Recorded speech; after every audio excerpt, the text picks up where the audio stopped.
So hello everyone and good evening सभी को। आज हम लोग का केमिस्ट्री का फोर्थ लेक्चर रहने वाला है, जिसमें कि हम लोग करने वाले हैं एसिड बेसेस एंड सॉल्ट्स। ठीक है,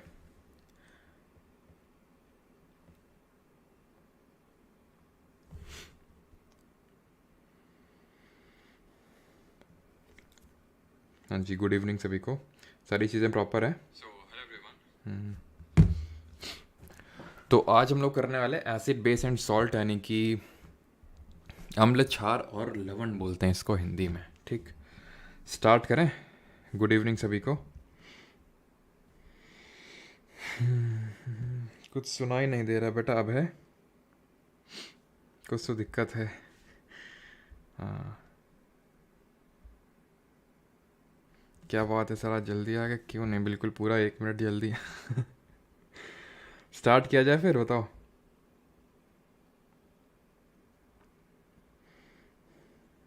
एडवांस में हैप्पी बर्थडे भैया, एडवांस में धन्यवाद। काफ़ी लोगों ने व्हाट्सएप किया है। अच्छा, काफ़ी लोगों ने व्हाट्सएप में देख रहा हूँ ये कि ये मतलब मुझे आज पहली बार पता चला कि बर्थडे के जो मतलब पहले एक दिन होता है, उसको बर्थडे ईव के रूप में कुछ सेलिब्रेट करते हैं। ऐसा कुछ होता है क्या? कुछ लोगों के मैसेज मतलब पड़े हुए हैं बर्थडे ईव करके, तो ऐसा भी होता है क्या? हैं? चलो भाई, तो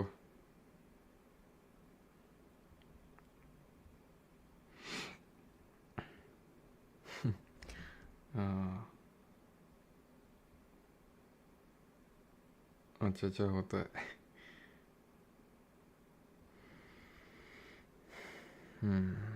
चलो भाई, तो शुरू करते हैं, फिर बाकी बातें क्लास के बाद। अच्छा चलो, तो स्टार्ट करते हैं। सबसे पहले what are acids and bases. Acid और बेसेस होते क्या हैं? एसिड और बेसेस होते क्या हैं? क्या होते हैं ये? कौन होते हैं ये? तो एसिड वो होते हैं जो खट्टे होते हैं। आज मैंने खट्टी टॉफ़ी खाई है, तो मतलब बंदे ने एसिड कंज्यूम किया है। तो एसिड क्या होते हैं? खट्टे होते हैं। यानी कि ये कैसे होते हैं? इंग्लिश में क्या बोलते हैं इसको? सोर। हाँ, सोर ही बोलते हैं, सोर इन टेस्ट। ठीक है। बेसिस की अगर बात करें तो ये कैसे होते हैं? ये बिटर इन टेस्ट होते हैं। ये बिटर इन टेस्ट होते हैं, थोड़े से कड़वे टाइप आप बोल सकते हैं। इस तरह के होते हैं बिटर बेसिस। ये बेसिक कभी क्लासिफिकेशन, एकदम बेसिक से चलेंगे तो ये बेसिक क्लासिफिकेशन है। अब ये क्या लिखे हुए हैं, तो एक्चुअल में होता क्या? अभी हम सबसे पहले एसिड से स्टार्ट करेंगे, देन बेस पे आएंगे। तो एसिड जो होते हैं हमारे, जो अम्ल होते हैं, उनको दो कैटेगरी में हम क्लासीफाई करते हैं। एक को बोलते हैं ऑर्गेनिक एसिड और एक को बोलते हैं मिनरल एसिड। ऑर्गेनिक यानी कि जैविक अम्ल, और मिनरल मतलब खनिज अम्ल। किस बेसिस पे ये मैंने ऑर्गेनिक और मिनरल एसिड बोला? तो ऑर्गेनिक एसिड वो होते हैं जो ऑर्गेनिकली सोर्स किए जाते हैं, इनका सोर्स ऑर्गेनिक होता है। जैसे फॉर एग्जांपल, ये या तो हमें फ्लोरा या फिर फौना से मिलेंगे। ये यानी कि या तो इनका सोर्स जो होगा वो या तो प्लांट बेस्ड होगा या एनिमल बेस्ड होगा। देखेंगे अभी कि कैसे प्लांट से कौन से एसिड मिल रहे हैं, कौन सा एसिड एनिमल से प्राप्त हो रहा है। मिनरल एसिड वो होते हैं जो हमें मिनरल से मिलते हैं। ऑर्गेनिक एसिड वो होते हैं, अब क्योंकि ये ऑर्गेनिक सोर्स है तो ऑब्वियस सी बात है, इनमें कार्बन ज़रूर देखने को मिलेगा आपको। इनमें कार्बन नहीं होता है। ये यूजुअली वीक होते हैं, वीक भी हो सकते हैं, स्ट्रांग भी हो सकते हैं, बट यूजुअली वीक की कैटेगरी में आते हैं। बट ये mineral acid usually strong acid होते हैं। ऑर्गेनिक एसिड के सोर्स से क्वेश्चन पूछा जाता है, उसका चार्ट ये लगा हुआ है। सीजीएल टीयर 2 यानी सीजीएल मेंस में भी क्वेश्चन ये पूछा गया था, अभी जो लेटेस्ट वाला हुआ था। तो ये क्या क्वेश्चन यहाँ से पूछता है कि कौन से एसिड का सोर्स क्या है। जैसे फॉर एग्जाम्पल अगर हम बात करें, सिट्रिक एसिड है ये सिट्रिक अम्ल है, तो इसके क्या क्या सोर्सेज हैं? तो citrus fruit such as oranges, lemons, ये सब क्या है इसके सोर्सेज। यानी सिट्रिक एसिड आपको कहाँ पे देखने को मिलेगा? ऑरेंजेस एंड लेमन्स में, जो हमारे सिट्रस फ्रूट्स होते हैं।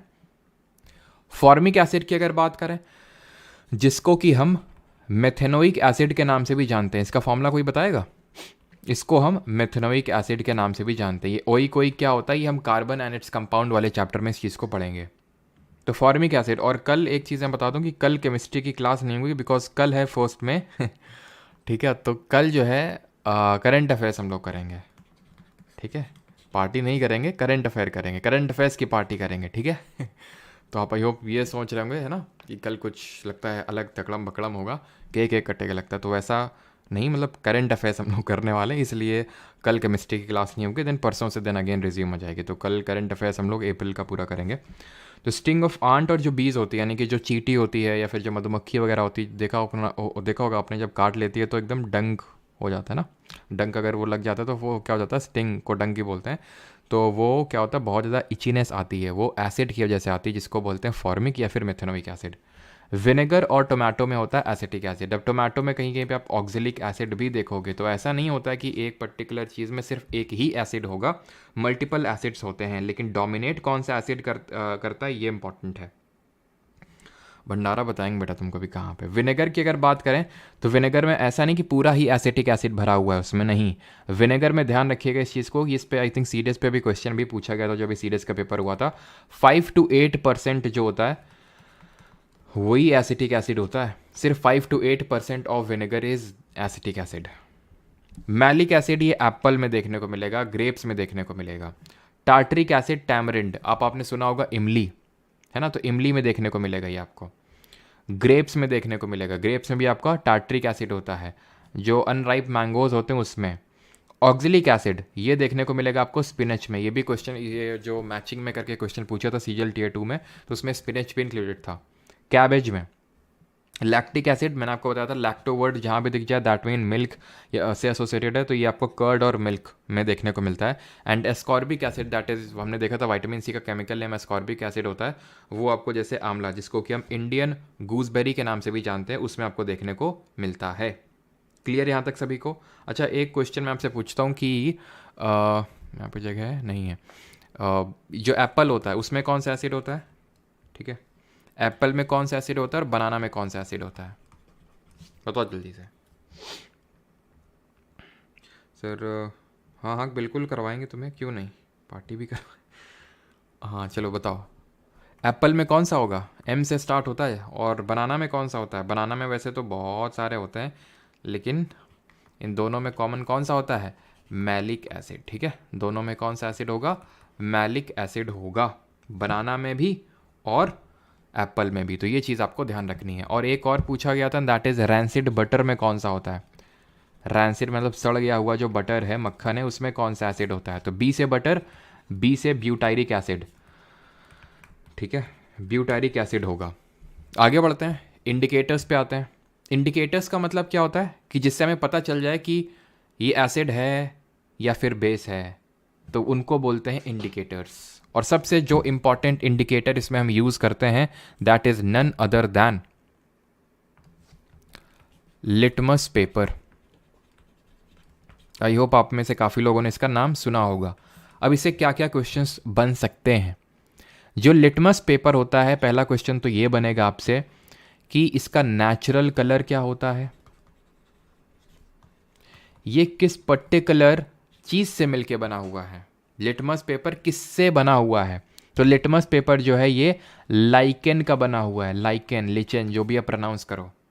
किस पर्टिकुलर फाइलम से बिलोंग करेगा? एनिमल किंगडम में जब हम लोगों ने बायोलॉजी पढ़ी थी, सॉरी प्लांट किंगडम में जब हमने बायोलॉजी पढ़ी थी, तो प्लांट किंगडम में बहुत सारे हमने फाइलम पढ़े थे। चलिए मैं आपको थोड़ा सा हेल्प कर देता हूँ। थैलोफाइटा, ब्रायोफाइटा, टेरिडोफाइटा, फेनोरोगैम्स, और हमारे एंजियो फैनोरोगैम्स में जिसमें हमने पढ़े थे, फैनोरोगैम्स में क्या पढ़े थे? फैनोरोगैम्स हमने पढ़े थे जिम्नोस्पर्म और एंजियोस्पर्म, और हमारे टेरिडोफाइटा को हम क्रिप्टोगैम्स बोलते हैं। तो क्या है? लाइचेन। लाइचेन वो हैं, और मैं आपकी हेल्प करता हूँ, जिनमें कि ट्रू रूट्स एंड शूट्स देखने को नहीं मिलती हमें। दैट मीन्स कि थैली की तरह सारी चीज़ें थैली में फैली हुई हैं। थैलोफाइटा फाइलम से बिलोंग करता है, ध्यान रखना, इस चीज़ को पूछ सकता है। और लाइकेन किसका सिम्बायोटिक रिलेशनशिप है? तो ये एल्गे यानी कि जो आपका शैवाल होता है, और फंगस यानी कि कवक, उसका सिम्बायोटिक रिलेशनशिप होता है। जरा बताइए इसके स्टडी को क्या बोलते हैं, इसके अध्ययन को क्या बोलते हैं? देन नेचुरल कलर इसका क्या होता है और किस तरह से इसका कलर चेंज होता है, ये क्वेश्चन पूछे। तो नेचुरल कलर जो है, जिस कलर से मैंने इन सबको लिख रखा है, दैट इज़ पर्पल। वही, यही पर्पल कलर है ना ये तो ठीक है, तो पर्पल कलर है इसका। नेचुरल कलर जो है वो पर्पल होता है। अब ये जो होता है नेचुरल कलर तो पर्पल होता है, लेकिन एसिड और बेस में किस तरह से बिहेव करता है वो हमें पता होना चाहिए। तो एसिड और बेस में किस तरह से बिहेव करता है? एसिड में ये ब्लू से रेड हो जाता है, ब्लू से रेड, और जो बेस होता है उसमें रेड से ये ब्लू हो जाता है। तो ब्लू से रेड हो जाता है किसमें, जब ये एसिड होगा, क्योंकि जो एसिड होते हैं खासकर जो हमारे मिनरल एसिड होते हैं वो कोरोसिव इन नेचर होते हैं। कोरोसिव का मतलब है तो बहुत भयंकर होते हैं, जरा सा नहीं आपने देखा होगा सुना होगा इस तरह की गंदी हरकतें, कुछ मन चले सोहदे इस तरह से आते हैं ना। अब न्यूज़पेपर मन चले सोहदे ने अब तो खैर बहुत ही कम हो गया फॉर्चुनेटली कि भाई एसिड फेंक दिया लड़की के, होता है ना। अब मूवी बनी थी दीपिका पादुकोण ने उसमें लीड रोल प्ले किया था, आपने देखा होगा है ना, कि कोई सहरा उठा के, ऐसा कोई गाना भी था ना, कोई सहरा उठा के ऐसे करके। तो उसमें मतलब लड़की की उसमें जैसे कि अगर मान लो कि लड़के ने प्रपोज किया, उसने मना कर दिया, तो ये बहुत सारे केसेस चलते थे कि एसिड फेंक दिया तो पूरा मुंह जल जाता था। अभी तो खैर बिल्कुल ही वो है, और यूपी में खास कर तो अगर किसी की हिम्मत भी हुई ना ऐसे करने की, है ना, तो हमारे मुख्यमंत्री जी बोलते हैं कि अगले ही चौराहे पे यमराज जी उसका स्वागत कर रहे होंगे। तो खैर ये जो होते हैं हमारे एसिड वो बहुत ही करोसिव इन नेचर होते हैं। और जो ये होता है, ये मतलब जो बेस होता है वो रेड को, मतलब इस लिटमस पेपर का जो कलर होता है वो रेड से ब्लू कर देता है। ठीक है, तो इस चीज़ ध्यान रखना किसमें किस तरह से होता है। ठीक है, एसिड ब्लू टू रेड और बेस जो क्या करता है रेड से ब्लू कर देता है। ये चीज़ आपको पता होनी चाहिए, इंडिकेटर्स की हम बात कर रहे हैं।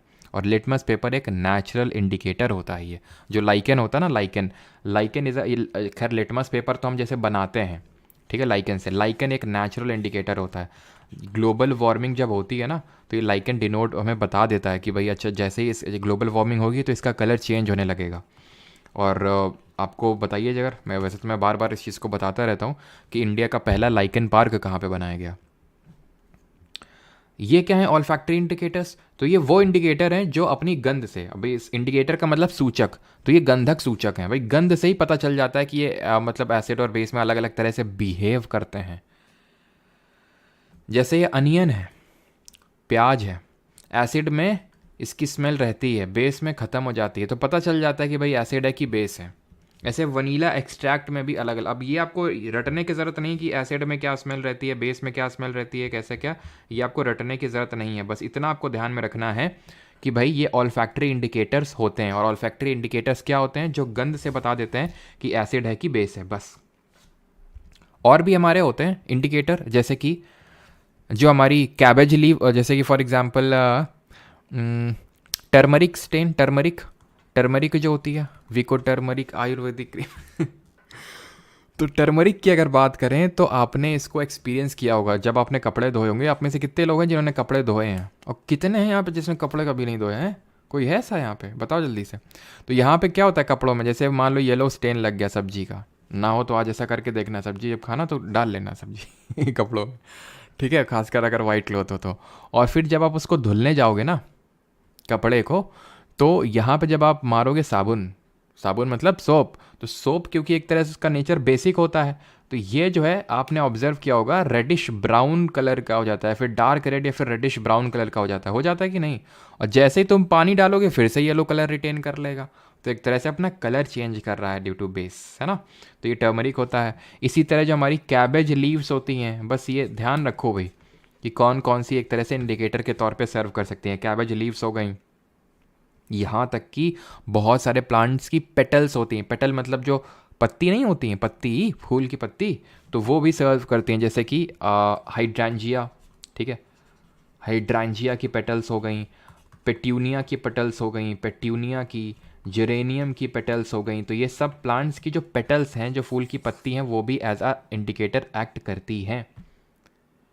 मिथाइल ऑरेंज का आपने नाम सुना होगा, मिथाइल ऑरेंज, फेनोप्थिलीन। अब जैसे मिथाइल ऑरेंज की अगर मैं बात करूं तो ये एसिड में, जब ये एसिड होता है तो ये रेड कलर का होता है, जब बेस होता है तो इसका कलर यूजुअली तो ऑरेंज कलर का होगा, लेकिन एसिड में रेड हो जाएगा और बेस में येलो हो जाएगा, येलो बोलेगा येलो। और फेनोप्थिलीन भी होता है हमारा। फेनोप्थिलीन किस तरह से बिहेवियर शो करता है, वैसे ये रटने की ज़रूरत नहीं है बहुत ज़्यादा, देख लो थोड़ा बहुत, क्योंकि मतलब बहुत ज़्यादा इसमें मैंने क्वेश्चन देखे नहीं मिथाइल ऑरेंज और फेनोप्थिलीन या फिर बाकी इंडिकेटर्स पे। लिटमस पे तो रटा हुआ होना चाहिए, वो तो एकदम मस्ट है लिटमस पेपर वाला, ये तो भूल ही नहीं सकते। और कैसे याद कैसे रहेगा कि भाई एसिड जो होता है वो डेंजर होता है, मतलब बहुत ज़्यादा डेंजरस होता है, भी मैंने आपको बताया। तो जैसे ही रेड कलर आएगा तो इसका मतलब होता है डेंजर, तो रेड कलर आ रहा है इसका मतलब है डेंजर, सिंपल, ठीक है, तो वो एसिड होगा।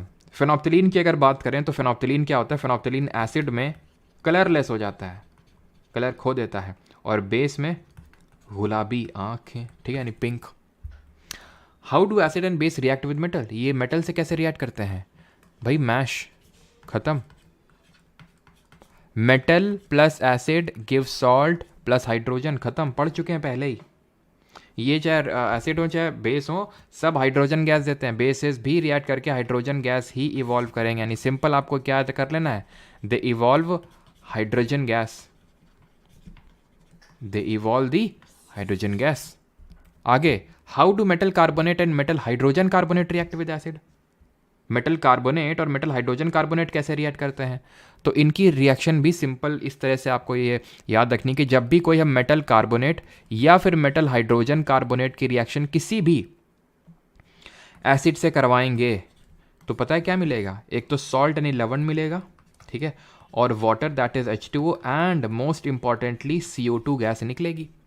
अब इस CO2 गैस से बड़ा एग्जामिनर मतलब बड़ा प्यार है इसको, क्यों, क्योंकि ये वो गैस है जो लाइम वाटर को मिल्की दूधिया कर देती है। अभी वो बताते हैं, लेकिन एक एग्जांपल जैसे अगर यहाँ पे मैं कोट करना चाहूँ तो जैसे मेटल कार्बोनेट में लेता हूँ Na2CO3 और कोई एसिड ले लेता हूँ, जैसे फॉर एग्जांपल HCl मैंने ले लिया, ठीक है, तो क्या बनेगा यहाँ पे 2 मोल्स लेने पड़ेंगे, तो क्या बनेगा यहाँ पे, एक तो NaCl बन जाएगा, ठीक है, एक तो NaCl बन जाएगा प्लस H2O निकलेगा और प्लस CO2, ठीक है। अभी बैलेंस करना आप भूल जाओगे कि ये जब मैं आपको केमिकल रिएक्शन वाला चैप्टर पढ़ाऊंगा ना, जहाँ पे केमिकल रिएक्टिविटी, एक्सोथर्मिक रिएक्शन क्या होती है, एंडोथर्मिक क्या होती है, ऊष्माक्षेपी, ऊष्माशोषी, डिस्प्लेसमेंट, डबल डिस्प्लेसमेंट, तो ये सारी जो रिएक्शन, कॉम्बिनेशन रिएक्शन, तब वहाँ पे आपको ये सारी चीज़ें आपको पढ़ाऊंगा किस तरह से बैलेंस वगैरह करते हैं। बट अभी के लिए CO2 पे जरा फोकस रखा जाए आपका, ये मैंने एग्जाम्पल कोट किया। CO2 पे जरा फिर से फोकस वापस लाएंगे। CO2 से क्यों इतना प्यार है एग्जामिनर को, क्योंकि जो CO2 है इसकी खासियत ये है कि जब ये लाइम वाटर के साथ रिएक्ट करती है तो उसको दूधिया कर देती है, सारा मिल्की कर देती है एकदम। तो मिल्की कैसे कर देती है, तो एक्चुअल में ये है हमारा लाइम वाटर। लाइम वाटर, इसी को ही हम स्लेक्ड लाइम के नाम से भी जानते हैं, ध्यान रखिएगा इस चीज़ को, इसी को हम स्लेक्ड लाइम के नाम से भी जानते हैं। जब ये CO2 के साथ रिएक्शन करता है तो ये कैल्शियम कार्बोनेट बना देता है, और कैल्शियम कार्बोनेट का वाइट PPT बनाता है, सफ़ेद PPT बनाता है। PPT तो सबको समझ में आता होगा ना, प्रेसिपिटेट जो बाद में बचता है, सॉलिड पार्ट, और वाटर। तो क्योंकि ये वाइट है तो इसलिए पता है किस तरह से एग्जामिनर तुमसे घुमा के क्वेश्चन पूछेगा, वो क्वेश्चन इस तरह से बनाएगा, पता है कैसे, वो पूछेगा कि एक कंपाउंड है A, वो बताएगा नहीं क्या कंपाउंड है, वो बताएगा एक कंपाउंड है A, उसको जब हम एसिड के साथ रिएक्ट करवा रहे हैं तो एक ऐसी गैस निकल रही है which turns the lime water milky, which turns, तो तुम्हें पता जाना, अच्छा लाइम वाटर टर्न मिल्की मतलब CO2 निकल रही है एसिड के साथ रिएक्शन करवाने से, मतलब है कि मेटल कार्बोनेट या मेटल हाइड्रोजन कार्बोनेट ही होगा वो एक, समझ रहे हैं। और ये जो वाइट PPT मिला है कैल्शियम कार्बोनेट का CaCO3, ध्यान रखिएगा इस चीज़ को, जो CaCO3 है ये मिला है, जो यहाँ पे मेटल कार्बोनेट मिला है, इसी को ही हम क्या बोलते हैं, इसी को ही मार्बल बोल देते हैं, इसी को ही हम लाइमस्टोन बोल देते हैं, इसी को ही चौक बोल देते हैं, यानी यही गंगाधर है, यही शक्तिमान है, यही सब कुछ है, ठीक है। तो ये 3 रूप हैं, CGL 2022 में ऐसे डायरेक्टली क्वेश्चन पूछा गया था। अब ये जो ये जो आपका ये कैल्शियम कार्बोनेट बना, अगर इसमें फर्दर हम और CO2 पास करवा दें, ले और लो, इतने में कहाँ होता है भाई, लो थोड़ा और लो, तो इसमें जो है ये बन जाएगा आपका कंपाउंड, और ये एक सल्यूबल होगा अगर पूछ ले कभी, क्योंकि मेंशन्ड NCERT में, इसलिए मैंने आपको बताया कि अगर ये पूछ ले तो भाई ये सल्यूबल होता है वाटर में, सल्यूबल इन वाटर, इसका ये प्रेसिपिटेट मिल जाएगा अगर एक्सेस हमने पास करवा दी तो। इतनी चीज़ क्लियर हुई कि नहीं हुई, जरा बताइए कमेंट में, ये समझ में आई चीज़। बेसिकली ऑल दी और लो, हाँ और लो, ठीक है, इतने में कहाँ होता है आजकल। चलो भाई, तो how do acid and bases react with each other, आपस में कैसे रिएक्ट करता है, आपस में बड़े अच्छे तरह से रिएक्ट करते हैं, एकदम ताला चाबी वाला रिएक्शन है। मतलब ये है कि ये दोनों एक दूसरे को न्यूट्रलाइज कर देते हैं। एसिड और जब बेस मिलता है ना, तो अभी हम पढ़ेंगे कि क्यों न्यूट्रलाइज करते हैं, वो अभी आगे है, कायदे से मुझे उसे पहले रखना चाहिए था, लेकिन कोई बात नहीं, माफ़ी चाहेंगे उसके लिए, ठीक है। एसिड और बेस जो है एक दूसरे को न्यूट्रलाइज कर देते हैं। न्यूट्रलाइज मतलब कि किसी की नहीं चलती है, मतलब ऐसे समझ लो एक बहुत बात करता है, कम बात करता है, ऐसा टाइप। तो ये एसिड और बेस जो है मिल के क्या हो जाएगा, ये मिल के बना देंगे सॉल्ट एंड वाटर। तो यहाँ पे हो क्या रहा है, यहाँ पे हो ये रहा है कि एसिड बेस को न्यूट्रलाइज कर रहा है या फिर बेस एसिड को न्यूट्रलाइज कर रहा है, आप कुछ भी बोलिए। इसका सबसे बेस्ट एग्जाम्पल है, मैंने आपको दिया था बायोलॉजी पढ़ाते वक्त भी, कि किस तरह से जब हम खाना खाते हैं तो गैस्ट्रिक जूस निकलता है हमारे स्टमक में। उस गैस्ट्रिक जूस में कौन सा एसिड होता है, ज़रा बताइए कमेंट में, कौन सा एसिड होता है। और जब वो बहुत ज़्यादा खाना खा लेते हैं, ये लो धक्का पेल मचा के खा लिए पूरा, तो क्या होगा, बहुत ज़्यादा एसिड निकलेगा, और बहुत ज़्यादा एसिड निकलेगा तो पेट में एसिडिटी हो जाएगी। ठीक है, तो फिर क्या होगा, फिर तुम इनो वगैरह लेते हो, तो इनो क्या होता है, बेस होता है। तो वो एक एसिड बेस को, वो जो बेस है जो आपने लिया बाहर से, उसने एसिड, पेट के एसिड को क्या किया, न्यूट्रलाइज कर दिया, इसलिए आपको राहत मिल जाती है। लेकिन बार बार लोगे तो वो पेट में सॉल्ट डिपॉजिट होता रहेगा, दिक्कत हो जाएगी। ठीक है, तो बाद में वो फिर पेट दर्द का कारण बनता है। तो बार बार नहीं लेना चाहिए, कभी कभार हो गया। और बार बार कुछ लोग होते हैं एकदम ठूसे पड़े हैं, ये वो खाए पड़े हैं, इतनी गुस्सा लगती है ना जो बहुत ज़्यादा खाते हैं। ठीक है, तो एसिड और बेस सॉल्ट एंड वाटर बना देता है। और इसमें कौन सा एसिड निकलता है, HCl, हाइड्रोक्लोरिक एसिड, जिसको कि हम म्यूरियाटिक एसिड के नाम से जानते हैं। ठीक है, मैंने आपको बायो पढ़ाते वक्त भी ये चीज़ बताई थी। क्लियर इतनी चीज़। अब ये इनको क्या बोलते हैं, एंटासिड, मैं लिख देता हूँ यहाँ पे, इनको हम बोलते हैं एंटासिड। जो हमारे पेट के एसिडिटी को न्यूट्रलाइज कर देते हैं उनको हम एंटासिड बोलते हैं। जैसे कि मिल्क ऑफ मैग्नीशिया, अभी पढ़ेंगे आगे, मिल्क ऑफ मैग्नीशिया आएगा, मैग्नीशिया का दूध। ठीक है, चलो अभी आते हैं reaction of metallic oxide with acid. पढ़ चुके हैं मेटल और नॉन मेटल में, क्या पढ़ चुके हैं, मैंने आपको बताया था कि जो मेटल के ऑक्साइड होते हैं वो कैसा बिहेव करते हैं, वो बेसिक बिहेव करते हैं, बेस की तरह। तो जब बेस की रिएक्शन तुम एसिड से करवाओगे तो अभी पढ़ के आए हो, सॉल्ट एंड वाटर मिलेगा, कोई नई बात है। नॉन मेटल का ऑक्साइड की रिएक्शन अगर बेस के साथ करवाओगे तो क्या होगा भाई, नॉन मेटल का जो ऑक्साइड होता है वो तो एसिडिक इन नेचर होता है। तो अगर एसिड की रिएक्शन तुम बेस के साथ कराओगे, अगेन सॉल्ट एंड वाटर मिलेगा। लेकिन अगर तुम नॉन मेटल ऑक्साइड की रिएक्शन एसिड के साथ, मेटालिक ऑक्साइड की रिएक्शन बेस के साथ करवाने चले गए, तो वो होगी ही नहीं, क्योंकि तुम ईंट से ईंट मिला रहे हो फिर। ठीक है, वो नहीं होगा फिर। व्हाट हैपेंस टू एन, और कौन से ऑक्साइड होते हैं जो एसिड और बेस के साथ, दोनों के साथ रिएक्ट कर जाते हैं, ऐसे ऑक्साइड को हम क्या बोलते हैं, कोट विद एग्जाम्पल्स बताइए। शादी में होता है, हाँ भाई सच बताऊँ तो मेरे से ना खाया जाता है।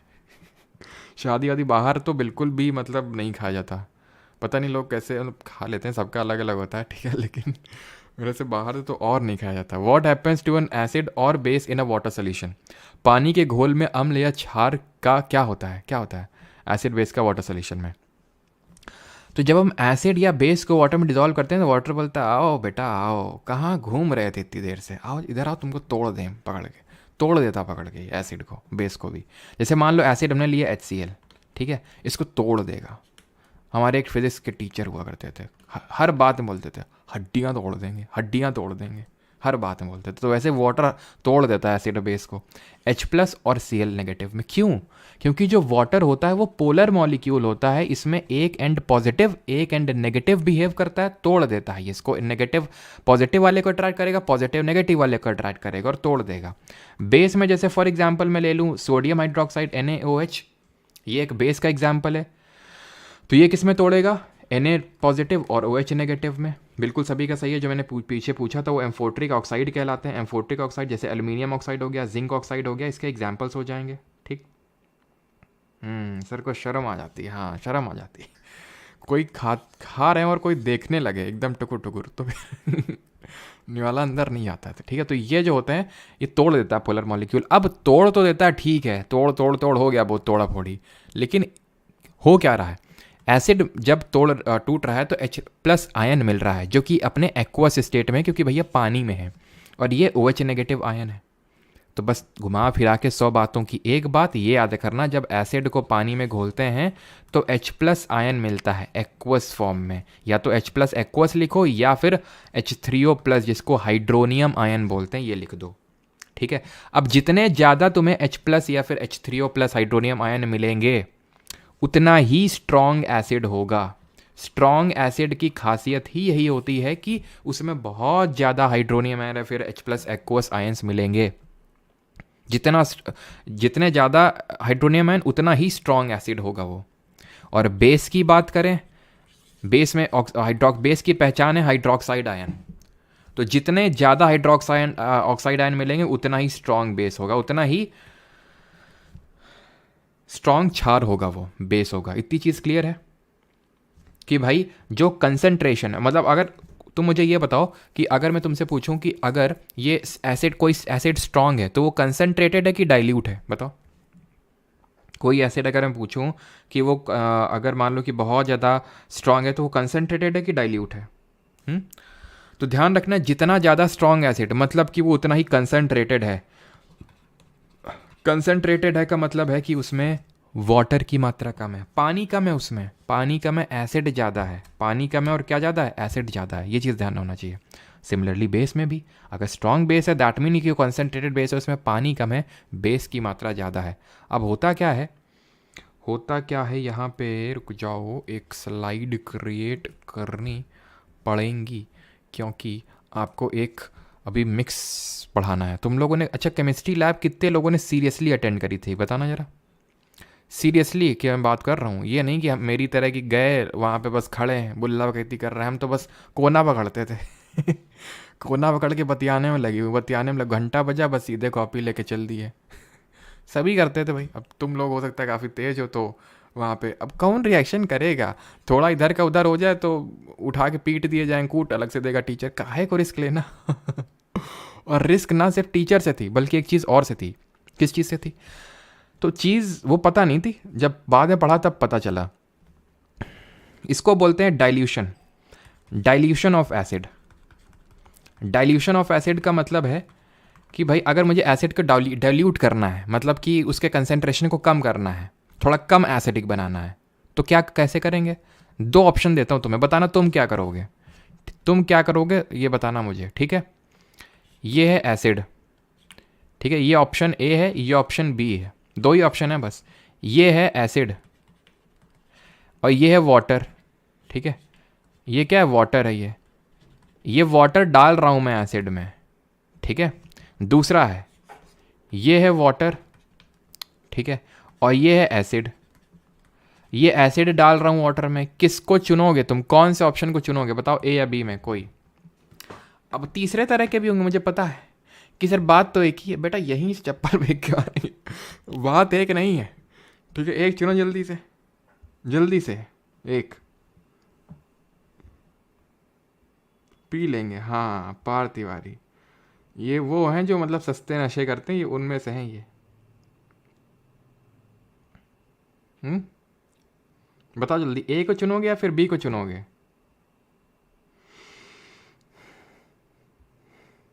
भाई किसी को भी चुन लो यार दिक्कत क्या है, चुनना ही तो था।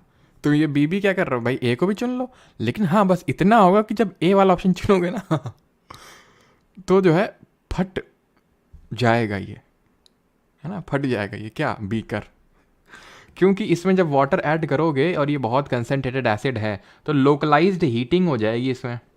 लोकलाइज हीटिंग की वजह से टूट जाएगा, फट जाएगा और तुम्हारी जो है शर्ट जो है गंदी हो जाएगी, ठीक है। तो इस वजह से वो नहीं करना, और बहुत ज़्यादा ही कभी नहीं ट्राई किया। वैसे तो अब कहाँ ही जा रहे हो लेकिन कभी अगर जैसे तुम्हारे बच्चे होंगे तो बच्चों को बता देना कि बेटा केमिस्ट्री लैब में अगर एक्सपेरिमेंट करवाएं तो वाटर मत डालना एसिड में, एसिड डालना वाटर में, ठीक है। इससे, और वो भी आराम आराम से, किनारे से नहीं, भक्क से पेल दिए, भक्क से डालोगे फट भट्ट से फट जाएगा। फिर हमसे मत बोलना कि सर हमारे बच्चे के लग गई strength of acid and base पे आते हैं। तो स्ट्रेंथ किस चीज़ पे डिटरमाइन होगी, तो भाई अगर स्ट्रॉन्ग एसिड होगा तो ज़्यादा H+ आयन्स मिलेंगे, H+ एक्वस लिखना मत भूलना, या फिर सीधे हाइड्रोनियम आयन लिखो। और स्ट्रॉन्ग बेस है तो ज़्यादा हाइड्रोक्साइड आयन होंगे, स्ट्रॉन्ग बेस है तो फिर ज़्यादा हाइड्रोक्साइड आयन या फिर हाइड्रोक्सिल आयन्स होंगे। तो इसको हम टेस्ट करते हैं, एक स्केल होती है पीएच स्केल करके, पीएच स्केल होती है, पीएच स्केल होती है। इस स्केल में होता क्या है कि ये स्केल होती है, इसमें मीटर लगा होता है और उसको सोल्यूशन में डाल देते हैं, जिस भी सोल्यूशन का टेस्ट करना है वो मीटर में रीडिंग आ जाती, पता चल जाता। अच्छा तो ये बात है। तो पीएच क्या है, पीएच का मतलब है यहाँ पे power of hydrogen, power of hydrogen या फिर पोटेंस ऑफ हाइड्रोजन, क्योंकि ये जो पी है इसका मतलब पोटेंस होता है जर्मन लैंग्वेज में, इंग्लिश लैंग्वेज में तो उसको पावर बोलते हैं। तो ध्यान रखना जर्मन लैंग्वेज में पूछ लेता है। ये पीएच स्केल है, ये पीएच स्केल है जो 0 से लेके 14 तक रन करती है। ध्यान रखना जो पीएच स्केल होती है हमारी, जो पीएच स्केल होती है उसकी जो रीडिंग होती है वो 0 से लेके 14 तक में वैरी करती है। तो न्यूट्रल वैल्यू कितनी होगी, average 7 would be the neutral value. 0 से लेके 14 तक किसकी वैल्यू जाती है, और 7 वैल्यू न्यूट्रल वैल्यू होगी, इस चीज़ को ध्यान रखिएगा। अगर 7 से कम आ रही है पीएच में रीडिंग, दैट मीन कि वो एक एसिड है, एक अम्ल है। और अगर 7 से ज़्यादा आ रही है रीडिंग पीएच स्केल में, तो उसका मतलब है कि वो एक बेस है, यानी कि क्षार है।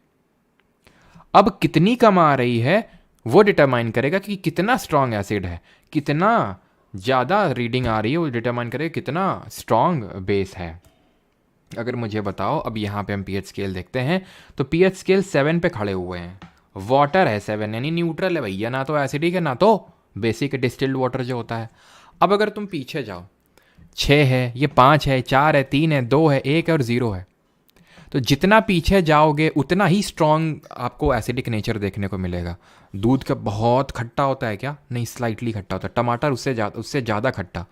ये जो लेमन है वो और नींबू और खट्टा। बैटरिक एसिड, जल जाओगे, जीभ टेस्ट करने लायक बचेगी नहीं, कुछ ध्यान रखना, ठीक है। तो ये 0 होता है, इसका मतलब बहुत ही ज़्यादा स्ट्रॉन्ग एसिडिक है, हाईली एसिडिक है। तो मुझे बताओ कि टोमेटो में हाइड्रोनियम आयन ज़्यादा मिलेंगे या लेमन में? बताओ जल्दी से। टोमेटो में, फिर हाइड्रोनियम आयन में। और जैसे तुम आगे बढ़ोगे, 7 से आगे बढ़ोगे, तो क्या होगा? बेस मिलेगा। ब्लड पढ़ाए थे, ब्लड का पीएच वैल्यू रफली 7.4 होता है। सलाइवा का कितना होता है बताओ? स्टमक की टैबलेट जो लेते हैं एंटासिड के तौर पे, सो दैट एसिडिटी खत्म हो जाए, वो लेते हैं नहीं, वो क्या था ये, वो कौन सी थे? डिस्प्रिन तो सिरदर्द वाली होती है, लेकिन दिखा वो भी तुम लोगों ने देखा, डिस्प्रिन का ऐड आता था, दवा खाता था सीधे दिमाग में गोली जाती थी। वो एक आती है यार, कोई कौन सी आती थी, एक और नहीं, पिंक पिंक कलर की, है ना। चलो, तो स्टमक पता नहीं क्या होती थी, नाम याद नहीं आ रहा। सोप हो गया, सोप भी मैंने बताया था बेस के तौर पे ऐड करता है। और ड्रेन क्लीनर जो हो गया आपका, ड्रेन क्लीनर हो गया, या फिर तुम्हारा जो विंडो क्लीनर हो गया, जो विंडो क्लीन करते हो, अमोनियम हाइड्रोक्साइड होता है वो, तो भी आपका बेस ही होता है। तो भाई इसमें ज़्यादा हाइड्रोनियम आयन मिलेंगे इससे, क्योंकि और एसिडिक और एसिडिक और एसिडिक और स्ट्रॉन्ग एसिडिक, तो जितना स्ट्रॉन्ग एसिड होगा उतने ही ज़्यादा हाइड्रोनियम आयन। यानी कि हम पीएच वैल्यू में अगर 0 से आगे बढ़ेंगे तो हाइड्रोनियम आयन कंसेंट्रेशन घटेगा, और 7 से आगे बढ़ेंगे तो हाइड्रोक्साइड आयन कंसेंट्रेशन घटेगा कि बढ़ेगा? बढ़ेगा। क्यों? क्योंकि हाइड्रोक्साइड आयन बेस का इंडिकेटर है, वो बेस की स्ट्रेंथ को बता रहा है, और 7 से जितना आगे बढ़ते हैं उतना ही बेसिक कैरेक्टर बढ़ता है। तो इसलिए अब ड्रेन की क्लीनर को तुम पी लो, हैं कितना भयंकर बेस होता है ये। वो आता है ना हुसैन, एकदम दरवाज़ा खोल के हार्पिक बेचने आता है वो एकदम। तो वो सब बहुत स्ट्रॉन्ग बेस होते हैं, और वो बहुत स्ट्रॉन्ग इसलिए भी होते हैं क्योंकि इसमें बहुत ज़्यादा हाइड्रोक्साइड आयन आपको देखने को मिलते हैं। क्लियर इतनी चीज़? ठीक। ये baking soda, washing powder, Nirma सब आगे पढ़ेंगे अभी हम। क्लियर इतनी चीज़? आगे बढ़ें। Importance of pH in are daily life. Daily life में हमारे क्या इंपॉर्टेंस है पीएच वैल्यू की? रोशन चोपड़ा, गुड इवनिंग। खट्टी टॉफ़ी का पीएच क्या होगा? खट्टी टॉफ़ी का भाई 7 से कम ही होगा खट्टी टॉफ़ी का पीएच है। चलो, तो अब मैं आपसे क्वेश्चन कुछ पूछता हूँ, बताइएगा कि जो हमारा यहाँ पे लिखा तो नहीं होगा, नहीं लिखा है, नहीं लिखा है। स्टमक में जो एसिड होता है उसका पीएच वैल्यू कितना होता है? पीएच वो तो 1.2 होता है, ठीक है, पता है, 1.2 से 1.6 ये बता चुके हैं आपको। एसिड रेन कौन सी रेन होती है, ये क्वेश्चन पूछ लेता है। व्हाट इज एसिड रेन, उसका पीएच वैल्यू कितना होता है? तो एसिड रेन वो रेन होती है जो रेन नॉक्स और सॉक्स के साथ मिल जाती है और शूज़ बना देती है, ठीक है। तो नॉक्स और सॉक्स के साथ मिल जाती है, यानी नाइट्रस ऑक्साइड और सल्फर ऑक्साइड्स के साथ मिल जाती है, तो वो जो रेन होती है उसको एसिड रेन बोलते हैं, बिकॉज उसका पीएच वैल्यू बहुत कम हो जाता है। कितना कम हो जाता है तो हम एसिडिक रेन बोलते हैं? तो पीएच वैल्यू अगर 5.6 से कम हो गया, 5.6 से अगर कम हो गया, तो उस रेन को एसिड रेन बोल देंगे, ठीक है। सिमिलरली हमारे माउथ का डीके भी स्टार्ट हो जाता है, मुंह में, सॉरी माउथ डीके बोल रहा हूँ, टूथ डीके भी स्टार्ट हो जाता है, ठीक है। माउथ में जो टूथ है उनका डीके स्टार्ट हो जाता है। क्यों? क्योंकि पीएच वैल्यू बहुत कम हो जाती है मुंह में। इसलिए क्यों कम हो जाती है? क्योंकि बैक्टीरिया लोग घुसे हुए हैं मुंह में, वो क्या करते हैं, वो शुगर को ब्रेक करते रहते हैं। जैसे तुम खाना खा के सो जाओ रात में, तो क्यों बोला जाता है कि वो ब्रश कर लो? क्योंकि वो बैक्टीरिया काम कर रहा है, वो उस शुगर को एसिड में तोड़ रहा है। एसिड जो होते हैं, जो आउटर कवरिंग होती है इनेमल, जो किसकी बनी होती है ज़रा बताइए। आपको पता होना चाहिए कि जो इनेमल होती है ये सबसे हार्डेस्ट कवरिंग होती है हमारे बॉडी में, और ये किसकी बनी होती है? कैल्शियम फॉस्फेट की बनी होती है। अगर आपको याद आ रहा हो, कैल्शियम फॉस्फेट का बना होता है। और कैल्शियम फॉस्फेट में भी एक, किसी को पता है वो एक कंपाउंड होता है, अभी नाम तो याद नहीं आ रहा है, वो पता तो होना चाहिए आपको, एक कैल्शियम का ही होता है, calcium if I am not wrong, calcium hydro करके हाँ आई थिंक हाइड्रो ये होता है, हाँ एपेटाइट करके होता है कुछ, हाइड्रो ऑक्सी एपेटाइट। यहाँ पे मैं क्लियरली लिख देता हूँ, हो सकता है पूछ ले, पता नहीं पूछेगा नहीं पूछेगा, आज तक तो नहीं पूछा है, लेकिन मुझे लगता है कि अगर थोड़ा सा टफ पूछा किसी दिन तो यही पूछ लेगा वो। फिर ये नहीं पूछेगा आपसे कैल्शियम फॉस्फेट ना, कैल्शियम फॉस्फेट की जगह वो ये लिखेगा फिर कैल्शियम हाइड्रो ऑक्सी होता है, I think hydro oxy apatite, ठीक है, एपेटाइट, ये ध्यान रखना है। इनेमल बना होता तो इनेमल अब कब तक झेलेगा भाई? तो इनेमल भाई कब तक झेल पाएगा? बहुत लंबे समय तक झेल नहीं पाएगा। अगर 5.5 या फिर 5.6 से रफली अगर पीएच वैल्यू डिक्रीज करना स्टार्ट किया तुम्हारे मुंह का, झेल नहीं पाएगा वो, फिर टूथ डिके स्टार्ट हो जाएगा। हमारी बॉडी किस पीएच रेंज पे काम करती है? बॉडी, तो बॉडी हमारी ध्यान रखना 7 से लेके 7.8। सलाइवा का पीएच वैल्यू कितना होता है? हम लोग देख चुके हैं सलिवरी अमाइलेज जब हमने पढ़ा था बायोलॉजी में। क्या फंक्शन होता है सलिवरी अमाइलेज का बताइए। तो जो सलाइवा होता है वो क्या करता है? सलाइवा तो ये कॉम्प्लेक्स फूड को सिंपल में ब्रेक करता है, हमने देखा था कॉम्प्लेक्स कार्ब को सिंपल में ब्रेक करने का काम होता है। तो सलाइवा का पीएच वैल्यू होना चाहिए स्लाइटली एसिडिक होता है, ब्लड का स्लाइटली अल्कलाइन होता है। यूरिन का क्या होता है? और यूरिन का कलर, यूरिन को येलो कहाँ से मिलता है ये बताइए। अच्छा, ऐसे ही होती है हमारी नेटल लीव्स होती हैं, नेटल लीव्स, इनको बोलते हैं बिच्छू बूटी। बिच्छू बूटी में क्या होती है? हल्की सी स्पाइनी, मतलब पत्ती में देखोगे स्पाइनी स्पाइनी सा होगा, वो क्या होती है? अगर तुम उनको छुओगे तुम्हें इचिंग होगी, बहुत खुजली सी होगी, जैसे कि जब चींटी काट लेती है, वो लाल वाली नहीं होती छोटी वाली, या फिर जब मधुमक्खी काट लेती है, तो उस तरह की इचिंग होगी नेटल लीव्स के पे छूने पे। क्यों? क्योंकि नेटल लीव्स जो होती हैं इनमें एसिड होता है, इसलिए। कौन सा एसिड होता है इनमें? होता है एसिड फॉर्मिक एसिड, फॉर्मिक या फिर मेथेनोइक एसिड होता है इनमें। वो सेम ही एसिड होता है, ठीक है, नाम बस अलग अलग है। तो फॉर्मिक या फिर मेथेनोइक एसिड होता है। और यूजुअली इन जहाँ पे भी ये पेड़ देखने को मिलते हैं जंगल में, इसी के बगल में डॉग प्लांट एक देखने को मिलता है, डॉग नहीं डॉग, उसको रगड़ लोगे इचिंग शांत हो जाएगी। तो इसका नेचर क्या होगा ज़रा बताइए। यूरिन का कलर किस वजह से होता है? ये होता है यूरोक्रोम की वजह से, ठीक है, या फिर यूरोबिलिन की वजह से। और जो सॉलिड वेस्ट होता है उसका येलो कलर बिलिरुबिन की वजह से। और जो हमारा वीनस होता है, वीनस पता है ना सबको, वीनस ज्योग्राफी में पढ़े थे, अर्थ की twin sister, morning star, evening star, यानी सांझ का तारा, भोर का तारा, सबसे चमकीला ग्रह, सबसे गर्म ग्रह है ना, brightest planet and the hottest planet of our solar system. अब हॉटेस्ट क्यों है? उसके पीछे के कुछ रीजंस हैं, और उसमें से एक रीज़न है कि यहाँ पे थिक क्लाउड्स ऑफ एक एसिड होता है, thick clouds of H2SO4 that is sulphuric acid यहाँ पे देखने को मिलते हैं, यानी कि सल्फ्यूरिक एसिड के घने घने बादल देखने को मिलते हैं वीनस में। क्लियर इतनी चीज़? तो डॉग प्लांट अगर हमें उस इचिंग को शांत कर रहा है, दैट मीन्स कि ये कैसा होगा? बेसिक नेचर का होगा, क्योंकि एसिड ने बेस को क्या, बेस ने एसिड को रिलीज़ किया। अब आएंगे लवण की, क्या देखेंगे? देखेंगे उसका परिवार देखेंगे, ठीक है, लवण का परिवार।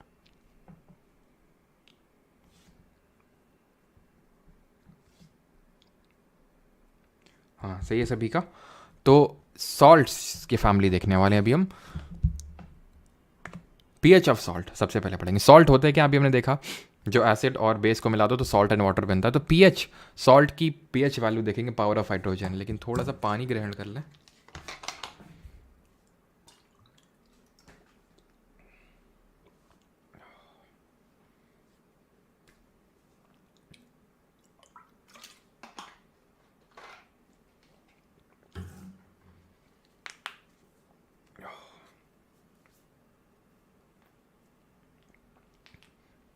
तो हमारा चैप्टर था acid base and salt, acid base खत्म हो गया, सॉल्ट पे आ रहे हैं, आखिरी टॉपिक है बस। पीएच पढ़ना इनका। तो ये सॉल्ट एसिडिक होगा या बेसिक होगा? बहुत आसान है, बहुत आसान है। अगर जैसे मान लो कि जैसे आपको पता है मेल गैमीट होता है, ठीक है, फीमेल गैमीट होता है, क्या बनता है? जाइगोट, जाइगोट ही क्या बनता है? Embryo, foetus, baby. Sir geography यहाँ पे तो बायो पढ़ाई डाल रहे हैं आप। बायो नहीं पढ़ा रहे, बायो का यूज़ करके, क्योंकि वो पढ़ चुके हो, हम यहाँ पे पीएच ऑफ सॉल्ट समझाने वाला आपको। तो ये जो बच्चा होगा ठीक है, तो बच्चा होगा तो आपने देखा होगा बच्चे होते हैं, आप भी बच्चे हैं, सबको ही बच्चा है यहाँ पे, तो किसी ना किसी का। तो भाई किसकी ट्रेट्स आती हैं, मदर की एंड फादर की ट्रेट्स आती हैं।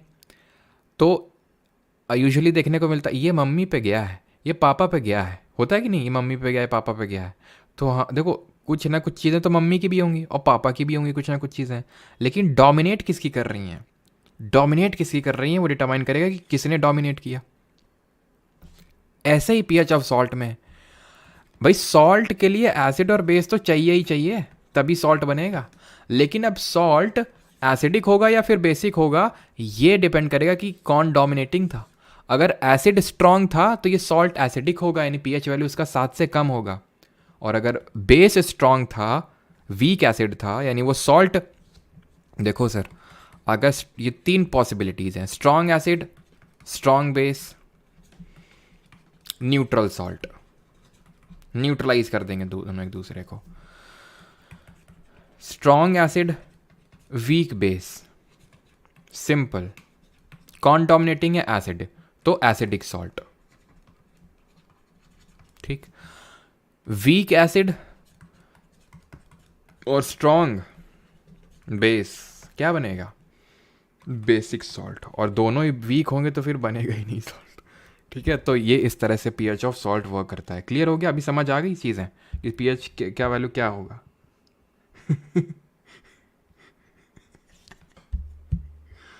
बस बेटा उसको वहीं तक रखना था, है ना, मदर और फादर तक, ये पड़ोसी तक मत लेके जाओ भाई। चलो तो अभी आते हैं कॉमन सॉल्ट पे। यार तुम लोग को थोड़ा सा कुछ एग्जाम्पल क्या दो, पड़ोसी की तरह रिजेंबल कर रहा है, हैं? बुआ डॉग। चलो भाई, रिएक्टिविटी मैटर्स। तो कॉमन सॉल्ट पे आते हैं अभी। और रॉ मटेरियल फॉर केमिकल्स, साधारण नमक है, उतना भी साधारण नहीं है। क्यों साधारण बोल रहे हैं, क्योंकि हर जगह यूज़ होता है। इसको टेबल सॉल्ट भी बोलते हैं या रॉक सॉल्ट भी बोलते हैं। क्यों टेबल सॉल्ट बोलते हैं, बिकॉज टेबल में आपको मिल जाएगा, डाइनिंग टेबल पे, है ना। कोई है यहाँ पे जो डाइनिंग टेबल पे खाता है, कोई इतना अंग्रेज तो नहीं है ना भाई, ज़मीन पे बैठ के खाया करो। हाँ, ये डाइनिंग वाइनिंग सब फर्जी की बातें हैं। जैसे तुम्हारी शादी वगैरह होगी तो हो सकता है मैं डाइनिंग टेबल मिले, उसको साइड में रख देना, आराम से ज़मीन में बैठ के खाया करो और हाथ से खाया करो चाय वाला बेल, ठीक है, उससे डाइजेशन अच्छा होता है, मजाक नहीं कर रहे हैं। ठीक है, तो ये आपका कॉमन सॉल्ट होता है। It is a raw material for बहुत सारे केमिकल्स। अब यहाँ से ना एकदम फोकस, जितना भी तुम्हारे पास है उसको अच्छे से बना लो, क्योंकि हम रिपीट नहीं करेंगे, लेकिन इंपॉर्टेंट बहुत हैं चीज़ें। और रिपीट इसीलिए नहीं करेंगे क्योंकि हम भी एकदम कायदे के साथ आराम आराम से आपको पढ़ाएंगे, ठीक है, सो दैट आपको समझ में आ जाए, क्योंकि इंपॉर्टेंट चीज़ें हैं। ये बोल रहा है कि जो कॉमन सॉल्ट है ये बहुत सारे चीज़ों के लिए रॉ मटेरियल है। पहली बात तो जो कॉमन सॉल्ट है ये होता क्या है, ये होता है NaCl, सोडियम क्लोराइड होता है, ये सोडियम क्लोराइड होता है।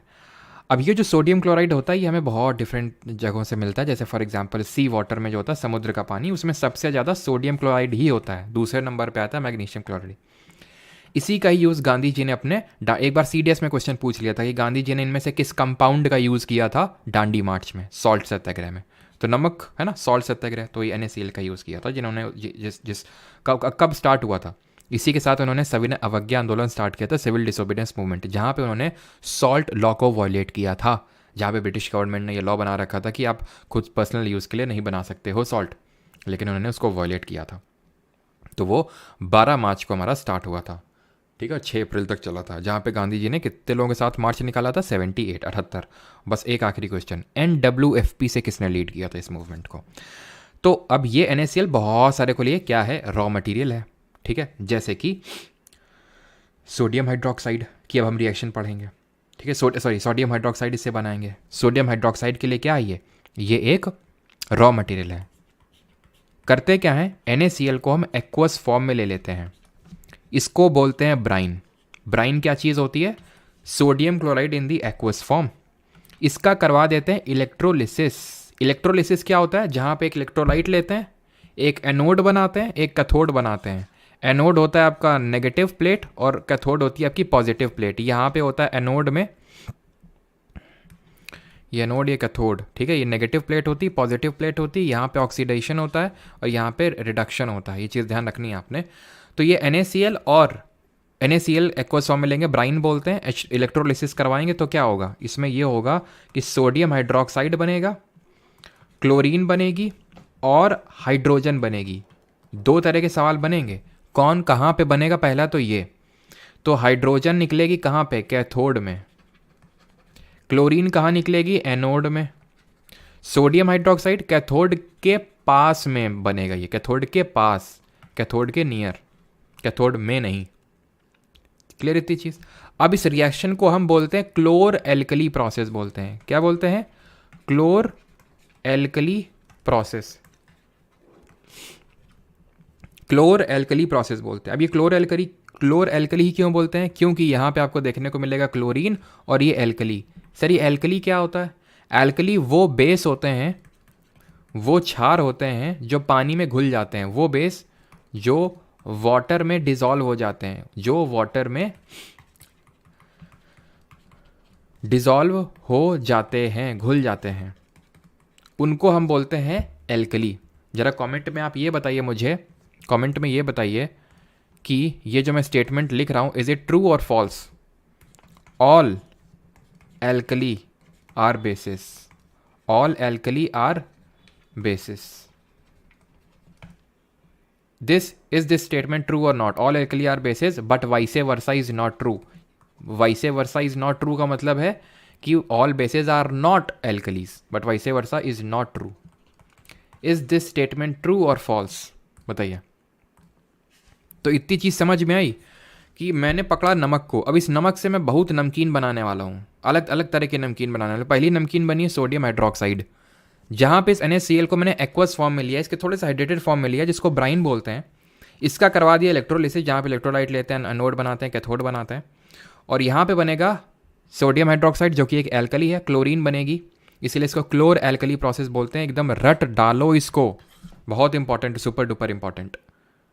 ठीक है, तो ये बिल्कुल स्टेटमेंट ट्रू है, क्योंकि एल्कली वो बेस होते हैं जो पानी में घुल जाते हैं, तो ऑब्वियस सी बात है एल्कली तो बेस होगा ही होगा, लेकिन बेस एल्कली होगा ये ज़रूरी नहीं है, क्योंकि सारे बेस तो पानी में घुलते नहीं हैं। अगर घुल जाते तो सारे बेस ही सारे एल्कली होते हैं। काहे से अब बेस एल्कली कर रहे हैं, एल्कली नाम ही इसीलिए लेके आया कि वो बेस जो पानी में घुल जाते हैं। तो सारे बेस जो होते हैं वो एल्कली नहीं होते हैं, लेकिन सारे एल्कली बेस होते हैं। ठीक, अब दूसरी नमकीन बनाएंगे, विरंजक चूरण बनाएंगे। इसमें से कौन सा चूरण खाओगे, लाल वाला कि काला वाला, बताओ जल्दी से। तो यहाँ पे क्या बनाने वाले हैं, bleaching powder, bleaching powder Nirma बनाने वाले हैं। यहाँ पे कैसे बनाएंगे, यहाँ पे जो क्लोरीन मिली, यहाँ पे जो क्लोरीन मिली, क्लोरीन एक पावरफुल ऑक्सीडाइजिंग एजेंट होता है। तुम्हें पता होगा जैसे कि गाँव में क्या होता है, टंकियों में क्या होता है कि क्लोरीन ओरिन डाल दी जाती है, फिर कहीं पे भी टंकी होती है, पानी वाली टंकी होती है, तो उसमें क्लोरीन डाल दी जाती है, सो दैट अगर कोई ये हार्मफुल बैक्टीरिया वगैरह हो तो मर जाएंगे, क्योंकि ये पावरफुल ऑक्सीडाइजिंग एजेंट के तौर पे वर्क करता है और ये वाटर में को डिसइंफेक्ट कर देता है। अगर कोई इन्फेक्शन अगर फैल रहा होगा तो उसको मार देता है वहीं पे। तो इस क्लोरीन को उठा लो और इसकी रिएक्शन उसी बुझे हुए चूने के साथ, यानी कि स्लेक्ट लाइम, वही स्लेक्ट लाइम जो मिल्की हो जाता है किस गैस की प्रेजेंस में, CO2 की प्रेजेंस में। तो इसमें ज़रा ऐड करवा दो क्लोरीन को। अब क्योंकि इसका पावरफुल ऑक्सीडाइजिंग नेचर घुस जाएगा बीच में से, कुछ नहीं लोग होते हैं जैसे तुमने देखा हो घर में, जैसे मान लो दो लोग लेटे हो, बीच में रजाई में आके घुस जाएंगे। ओ भाई क्या हो रहा है, क्या हो रहा है, दिख नहीं रहा क्या हो रहा है, निकलो यहाँ से। ठीक है, मतलब क्या हो रहा है, पढ़ाई चल रही है तो बीच में डिस्टर्ब नहीं करना चाहिए। ठीक है, तो क्लोरीन जो है CaH का होल्ड वाइस, अब इसमें क्या होगा, इसमें क्लोरीन बीच में घुस जाएगा, हाँ यहाँ पे आपका घुस जाएगा। ठीक है, CaOCl2, बीच में ऑक्सीजन आ जाएगा और ये CaOCl2 बन जाएगा। इसको बोलते हैं कैल्शियम हाइपोक्लोराइड। ठीक है, कैल्शियम हाइपोक्लोराइड, इसी को ही हम बोलते हैं क्या, ब्लीचिंग पाउडर। इसके बहुत सारे यूजेस हैं, क्या ध्यान रखना है, ट है, ड नहीं है, कैल्शियम हाइपोक्लोराइड ड नहीं है, कैल्शियम हाइपोक्लोराइड ट है। यूजेस क्या होते हैं इसके, तो भाई ब्लीचिंग एजेंट के तौर पे यूज़ किया जाता है इसको। ब्लीचिंग क्या होता है, ब्लीचिंग होता है कि तुम किसी चीज़ की परत हटा दो, उसको एकदम वाइट, एकदम शाइनी लुक देने के लिए। तो भाई कहाँ कहाँ शाइनिंग, कपड़ों में शाइनिंग, कपड़ों की ब्लीचिंग होती है कि नहीं होती है, तो इसको हम टेक्सटाइल इंडस्ट्री में यूज़ करते हैं, कॉटन एंड लिनन को ब्लीच करने के लिए टेक्सटाइल इंडस्ट्री में। ठीक है, टेक्सटाइल इंडस्ट्री में इसको यूज़ करते हैं। देन इसको हम पेपर फैक्ट्रीज में यूज़ करते हैं, किसको वुड पल्प को ब्लीच करने के लिए, वुड जो पल्प होता है उसमें शाइनिंग लाने के लिए इसको हम पेपर फैक्ट्रीज में भी ब्लीचिंग एजेंट के तौर पे यूज़ करते हैं। इसको पावरफुल क्योंकि ऑक्सीडाइजिंग एजेंट के तौर पे भी यूज़ करते हैं क्योंकि क्लोरीन बैठा हुआ है इसके पास, इसलिए। टू मेक वाटर और to disinfect water, to disinfect water यानी कि वाटर को जर्म फ्री बनाने के लिए, टू डिसइंफेक्ट वाटर। क्लियर इतनी चीज़ सभी को? उसके बाद हम आते हैं बेकिंग सोडा और वॉशिंग सोडा बनाते हैं। सभी को यहाँ तक क्लियर?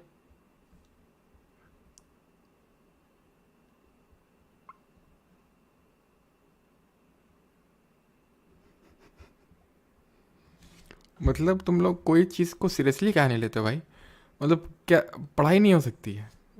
अलग यार तुम लोग। यहाँ पे मैं कभी इस इंटेंशन के साथ बताता नहीं हूँ, लेकिन तुम लोग के खैर भलाई का ज़माना नहीं है। खैर आगे बढ़ते हैं। ठीक है, बेकिंग सोडा। बेकिंग सोडा क्या होता है? खाने वाला सोडा बोलते हैं इसको हिंदी में। कैसे बनेगा? NaCl से ही बनाएंगे इसको भी। NaCl से ही सारी नमकीनें बनाएंगे। सोडियम क्लोराइड लिया, डालो पानी इसमें, डालो इसमें CO2, डालो अमोनिया ला के, बस बन गया क्या? NH4Cl। सर इसी को बोलते हैं बेकिंग सोडा? नहीं, ये नहीं था बेकिंग सोडा, ये है आपका ये NaHCO3, जिसको कॉमन नेम है बेकिंग सोडा। वैसे तो अगर आप ध्यान से देखें तो ये क्या है? सोडियम हाइड्रोजन कार्बोनेट या फिर सोडियम बाइकार्बोनेट। ठीक है, कुछ भी बोलिए, बेकिंग सोडा कॉमन नेम है।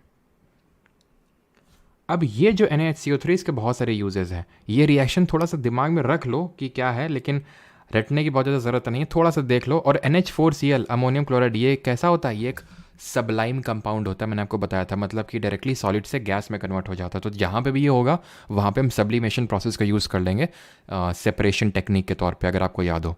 यहाँ पे अमोनियम क्लोराइड है, कैम्फर है ना, नैप्थलीन है। तो जहाँ पे भी डायरेक्टली सॉलिड से गैस में कन्वर्जन होता है तो वहाँ पे हम सब्लिमेशन का यूज़ करते हैं। अच्छा ये बताइए, बहुत तुम लोग को हंसी मजाक सूझ रहा है ना, ड्रग फ्रॉम ब्लड कैसे अलग करेंगे? ड्रग फ्रॉम ब्लड, और ना बता पाए ना, रजाई में घोष मतलब ध्यान रखना फिर। ड्रग फ्रॉम ब्लड, तो ड्रग फ्रॉम ब्लड क्या यूज़ करेंगे? देखते हैं कितने लोग बता पाते हैं, कितने लोग नहीं। ठीक है, तो बेकिंग सोडा ये वाला समझ में आ गया आपको। अब आते हैं यूजेस ऑफ बेकिंग सोडा, कि बेकिंग सोडा के क्या क्या यूजेस हैं। बहुत सारी यूजेस हैं। बेकिंग सोडा की एक खासियत होती है, खासियत इसकी ये कि अगर इसमें पानी मिल जाए, इसको पानी मिल जाए या फिर एक थोड़ा एसिड मिल जाए, ठीक है, कोई भी एसिड मिल जाए, पानी मिल जाए या फिर एसिड मिल जाए, तो ये वही गैस निकालता है that turns lime water milky. अब मैं वो गैस का नाम नहीं बोलूँगा, अब जब भी CO2 देखना तो सीधे वही gas that turns lime water milky. तो क्या यूज़ करेंगे? क्रोमैटोग्राफी का यूज़ करेंगे, जिसका हम यूज़ करते हैं to separate the different colours of dye. अगर हमें डाई को अलग करना है इंक से तो इवेपोरेशन, लेकिन अगर यूज़ करना, नो आइडिया आनंद, क्यों? बहुत अच्छे।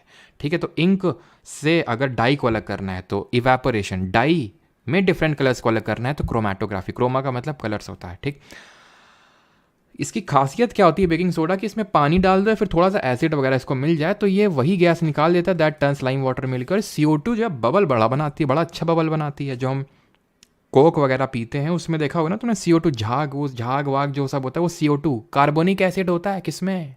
इसमें वो जो हम लेके आते हैं कोल्ड ड्रिंक, एकदम गंदी चीज़ होती है वो, है ना, कभी मत पिया करो उसको। एकदम गन्ने का जूस पिया करो या फिर लेमनेड बनाया करो, हैं, वो सब ना मत पिया करो बिल्कुल भी, बहुत गंदा होता है, कार्सिनोजेनिक चीज़ें होती हैं उसमें, कैंसर कॉसिंग। खैर वो तो तुम मानोगे हो नहीं हमारी बात, तो चलो आगे बढ़ते हैं। तो CO2 निकालता है। अब इसी प्रॉपर्टी को बहुत जगह यूज़ किया जाएगा, पकोराज बनाने में। कहाँ? पकोराज बनाने में, केक बनाने में। ठीक है, जो हम कब, जैसे जैसे हम कल केक बनाएंगे तो ठीक है, तो इसी चीज़ का यूज़ करेंगे हम घर ही में केक बनाते हैं खुद ही। ठीक है, तो पकोराज हो गया, केक हो गया, ये सब बनाने में बेकिंग सोडा का इस्तेमाल होता है। कैसे? जब बेकिंग सोडा में हम इस चीज़ को ऐड करते हैं, जैसे थोड़ा पानी वानी डाला तो CO2 निकली। अब CO2 की वजह से पकोड़ा हो गया या फिर केक हो गया, ये फ्लफ़ी बन जाएगा, थोड़ा सा फूला हुआ बन जाएगा, थोड़ा सा मोटा बन जाएगा। ठीक है, तो ये चीज़ हो गई। तो एक्चुअल में होता क्या है, जब हम बेकिंग सोडा में एक माइल्ड एडिबल यानी खाने योग्य एसिड मिला देते हैं, जैसे फॉर एग्जाम्पल के तौर पे टार्टारिक एसिड। ठीक है, टार्टरिक एसिड जो हो गया, तो क्या मिल जाता है? बेकिंग पाउडर मिल जाता है। और जब इसी बेकिंग पाउडर को हम क्या करते हैं, इसमें कुछ भी जरा सा ये डालते हैं क्या, थोड़ा बहुत अगर हमने कुछ भी डाल दिया जैसे कि एसिड वगैरह मिक्स कर दिया तो ये CO2 गैस को निकाल देता है, जिसकी वजह से इसको हम इस सब में यूज़ करते हैं जहाँ पे हमें फ्लफ़ी बनानी होती हैं चीज़ें। प्लस इसी को ही हम यूज़ करते हैं कहाँ पे, एंटासिड के तौर पे पेट की एसिडिटी ख़त्म करने के लिए, और इसी को ही हम यूज़ करते हैं कहाँ पे, सोडा एसिड फायर एक्सटिंग्विशर के लिए। कैसे, देखो होता क्या है कि ये सोडियम हाइड्रोजन कार्बोनेट है, दैट इज़ हमारा बेकिंग सोडा है ना, पड़ा हुआ है यहाँ पे। ये एक ट्यूब लगी हुई है, ये मतलब ट्यूब लटकी हुई, इसी के पास में लटकी हुई अंदर, इसी बड़ी बोतल के अंदर छोटी बोतल में डाइल्यूट सल्फ्यूरिक एसिड, डाइल्यूट है मतलब कि उतना स्ट्रांग नहीं है, उतने ज़्यादा हाइड्रोजन आयंस नहीं देखने को मिलेंगे। तो जब हम नॉब इसकी दबाएंगे ना, नॉब दबाएंगे तो इससे निकलेगा क्या, इससे निकलेगा H2SO4, और जब इसके साथ मिक्स होगा तो बहुत भयंकर रूप से क्या निकलेगी, वही gas that turns lime water milky, CO2। और जब एकदम नॉब प्रेस करेंगे इसके साथ मिलेगी भयंकर CO2 की झाग निकलेगी। तो जहाँ भी आग लगी होगी, जहाँ भी आग लगी होगी तो वहाँ CO2 का ब्लैंकेट इस तरह से हो जाएगा, ऑक्सीजन की सप्लाई कट ऑफ हो जाएगी और वो बुझ जाएगी। तुमने देखा होगा फायर वाला पान, है ना, फायर पान के वीडियोस देखे होंगे तुमने, मुंह बंद करते ही क्यों आग नहीं लगती, क्यों नहीं जलता है मुंह, क्योंकि फायर पान जैसे कि आपने मुंह बंद किया, ऑक्सीजन की सप्लाई कट ऑफ हो गई और वो आग बुझ जाती है, क्योंकि आग जो लगती है वो ऑक्सीजन, आग को ऑक्सीजन कोई ना कोई देता ही देता है, ठीक है। तो इस तरह से soda acid fire extinguisher work करता है। तो यहाँ पे हम इसको आग बुझाने के लिए भी यूज़ करते हैं। इतनी चीज़ क्लियर। अब बस अब पूछेंगे नहीं, क्लियर है कि नहीं, आखिरी में पूछेंगे, क्योंकि अब बस एक दो चीज़ बची हैं। वॉशिंग सोडा, वॉशिंग सोडा क्या है, वॉशिंग सोडा क्या है भाई, तो ये जो आपका HCO3 है, यानी कि सोडियम, सर आपसे भाई बैच की वीडियोस हैं ये, इसलिए प्राइवेट हो जाती हैं, ठीक है। बार बार आप वही क्वेश्चन, मतलब बैच अंत होने को आ गया लेकिन अभी भी वही आपके सेम क्वेश्चन आते रहते हैं, ठीक है। तो खैर क्या पढ़ लेते हैं, वॉशिंग सोडा। तो वॉशिंग सोडा क्या है, कुछ नहीं है, बस मैं बता रहा हूँ कुछ नहीं है ये, ठीक है। जैसे सोडियम हाइड्रोजन कार्बोनेट है, हीट कर दो इसको, हीट मतलब डेल्टा से इंडिकेट करते हैं इसको, सोडियम कार्बोनेट मिल जाएगा Na2CO3, H2O मिल जाएगी और वही CO2 gas that turns lime water milky, heat करने पे, ठीक है, जो फ्लफी बना रही थी चीज़ों को। अब इसी में जो सोडियम कार्बोनेट बना है, पानी दे दो इसको, पानी पिला दो थोड़ा सा, गर्मी का टाइम चल रहा है भैया, पानी ना पिलाओगे, पानी पिला दो थोड़ा सा, कितना, 10 गिलास पानी पिलाना पड़ेगा इसको, 10 H2O। ये इसमें वाटर ऑफ क्रिस्टलाइजेशन घुस जाएंगे, पानी को एब्जॉर्ब कर लेगा ये, क्लियर। बस धुलो आप आराम से वॉशिंग सोडा, क्या धुलना है इससे, कपड़े वपड़े धुल लो, हैं परमानेंट हार्डनेस रिमूव करनी वाटर के, वो कर लो। तो यूजेस देख लेते हैं क्या क्या है। तो इसका एक तो सबसे पहला यूज़ तो यही है कि permanent to remove permanent hardness of water, to remove permanent hardness of water, पहला यूज़ तो यही हो गया। और कहाँ पे यूज़ करते हैं, बोरैक्स जैसे सोडियम कंपाउंड बनाने में, to manufacture sodium compound, to manufacture sodium compounds जैसे कि बोरैक्स, जिसको बोरैक्स को आई थिंक सुहागा बोलते हैं ना हिंदी में, बोरैक्स ये होता है Na2B4O7.7H2, इस तरह से होता है फॉर्मूला इसका, ठीक है। ये कंपाउंड होता है बोरैक्स, इसमें आपका सोडियम कंपाउंड है ये एक तरह का। देन अगर बात करें, इसको हम यूज़ करते हैं ग्लास फैक्ट्री में हो गया, ठीक है, सोप एंड फैक्ट्री या फिर इंडस्ट्रीज़ में हो गया, या फिर इसको हम पेपर इंडस्ट्री में भी यूज़ करते हैं, ठीक है, यहाँ या इन इंडस्ट्रीज़ में इसका यूज़ होता है, ठीक है। तो ये इसके यूजेस हैं। और बाकी इसको हम साफ़ करने के क्लीनिंग एजेंट के तौर पे भी यूज़ करते हैं, क्लीनिंग एजेंट के तौर पे, ठीक। तो ये इसके यूजेस हो गए। अब आते हैं प्लास्टर ऑफ पेरिस का, बस यही आखिरी टॉपिक है, इसके आगे कुछ है ही नहीं, इसके आगे तो बस दुनिया ख़त्म है। प्लास्टर ऑफ पेरिस क्या होता है ये, तो प्लास्टर ऑफ पेरिस वो होता है जब तुम ढंग से गाड़ी नहीं चलाते, तुम्हारा फूट जाता है, ठीक है, हाथ पैर मतलब टूट जाते हैं, हड्डियाँ टूट जाती हैं, तो तुम प्लास्टर ऑफ पेरिस वो चढ़ा के घूमते हो, है ना, वो होता है प्लास्टर ऑफ पेरिस। तो इसका जो फॉर्मूला होता है वो होता है CaSO4.12H2O। लेकिन ये बनता कैसे है, ये बनता है जिप्सम से। अब जिप्सम क्या होता है, जिप्सम होता है ये कैल्शियम सल्फेट और .2H2O, जैसे वहाँ देखे थे .10H2O देखे रहते हैं, इसमें वॉशिंग सोडा में .10H2O, ऐसे इसमें होता है .2H2O, दो वाटर के मॉलिक्यूल अटैच्ड हैं, इसको हम बोलते हैं, इनको वाटर ऑफ क्रिस्टलाइजेशन बोलते हैं, वाटर ऑफ क्रिस्टलाइजेशन बोलते हैं इसको। अगर इसको हम हीट कर दें 373 केल्विन पे तो ये बन जाता है ये calcium sulphate dot half H2O, यानी कि इससे 1.5 वाटर का मॉलिक्यूल उड़ गया इस टेम्परेचर पे। ज़्यादा हीट कर दोगे पूरा दो का दो उड़ जाएगा, कम हीट करोगे हो सकता है एक या आधा उड़े, तो तुमको प्लास्टर ऑफ पेरिस नहीं मिलेगा, क्योंकि यही है प्लास्टर ऑफ पेरिस, POP। इसको जगह डिग्री सेल्सियस में कन्वर्ट करके बताओ, ठीक है। तो प्लास्टर ऑफ पेरिस समझिए कहाँ यूज़ होता है, वो डॉक्टर्स वगैरह, ठीक है, वो जो फ्रैक्चर बोन होती है एंड ये सारी चीज़ें। और अगर मान लो कि ये फिर से तुम्हें जिप्सम चाहिए, इससे CaSO4 डॉट मान लो हाफ H2O है, ये क्या है, प्लास्टर ऑफ पेरिस है। अब तुम्हें फिर से जिप्सम मान लो कि मना नहीं नहीं नहीं हमें तो फिर से जिप्सम चाहिए, हमसे बड़ी भूल हो गई, ये तो चाहिए ही नहीं था, कोई नहीं, 1.5 वाटर का मॉलिक्यूल फिर से ऐड कर दो, जिप्सम बन जाएगा। Salt with water of crystallisation, हम कुछ सॉल्ट देखने वाले हैं जिनमें वाटर ऑफ क्रिस्टलाइजेशन देखने को मिलेंगे, जैसे कि CuSO4 डॉट 5H2O। ये जो सॉल्ट है इसमें कॉपर सल्फेट में, वो था कैल्शियम सल्फेट, पीछे कैल्शियम सल्फेट था, ये कॉपर सल्फेट। 5 वाटर के मॉलिक्यूल जोड़ दोगे तो इसको बोलते हैं ब्लू विट्रियोल, नीला थोथा बोलते हैं इसको हिंदी में।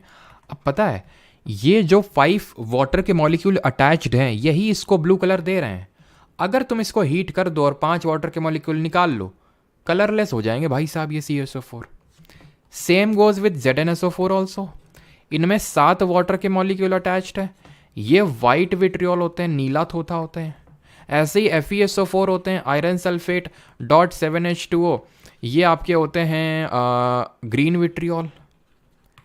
सेम गोस विदाउट सेइंग कि अगर आप इनसे वाटर का मॉलिक्यूल निकाल लोगे इनके पास कुछ नहीं बचेगा, ये कलरलेस हो जाएंगे।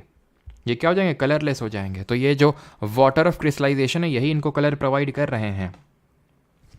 ऐसे ही होता है हमारा MgSO4 डॉट 7H2O, ये होता है एप्सम सॉल्ट। कौन सा, एप्सम सॉल्ट होता है। ऐसे ही अगर हम बात करें तो एक होती है हमारी फिटकरी पोटैश एलम, एलम, ठीक है, पोटैश एलम, इसका फॉर्मूला होता है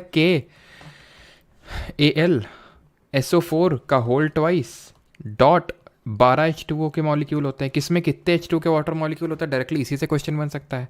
एक बार SSC ने आई थिंक, अब पता नहीं मैंने क्वेश्चन करवाया कहाँ करवाया याद नहीं आ रहा है, कि पूछा था कि भाई किस रेशियो में होते हैं। हम लोग कर चुके हैं, अभी रिसेंटली क्वेश्चन किया है कि 1:1:2 के रेशियो में, इस तरह से पूछा था। ऐसे ही होता है हमारा मोहोट सॉल्ट।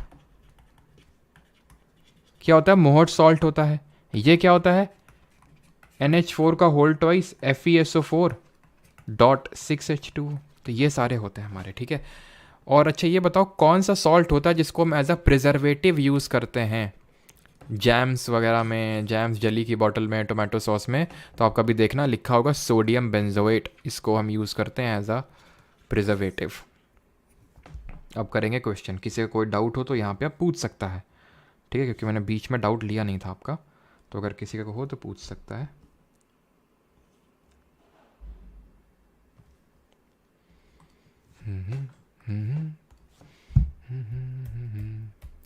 और भाई सर कल बर्थडे का क्या प्लान है, क्या प्लान है भाई, करंट अफेयर की क्लास लेनी है, FRB का एक लेक्चर होगा और करंट अफेयर की एक शाम को क्लास होगी, हैं, और क्या प्लान है।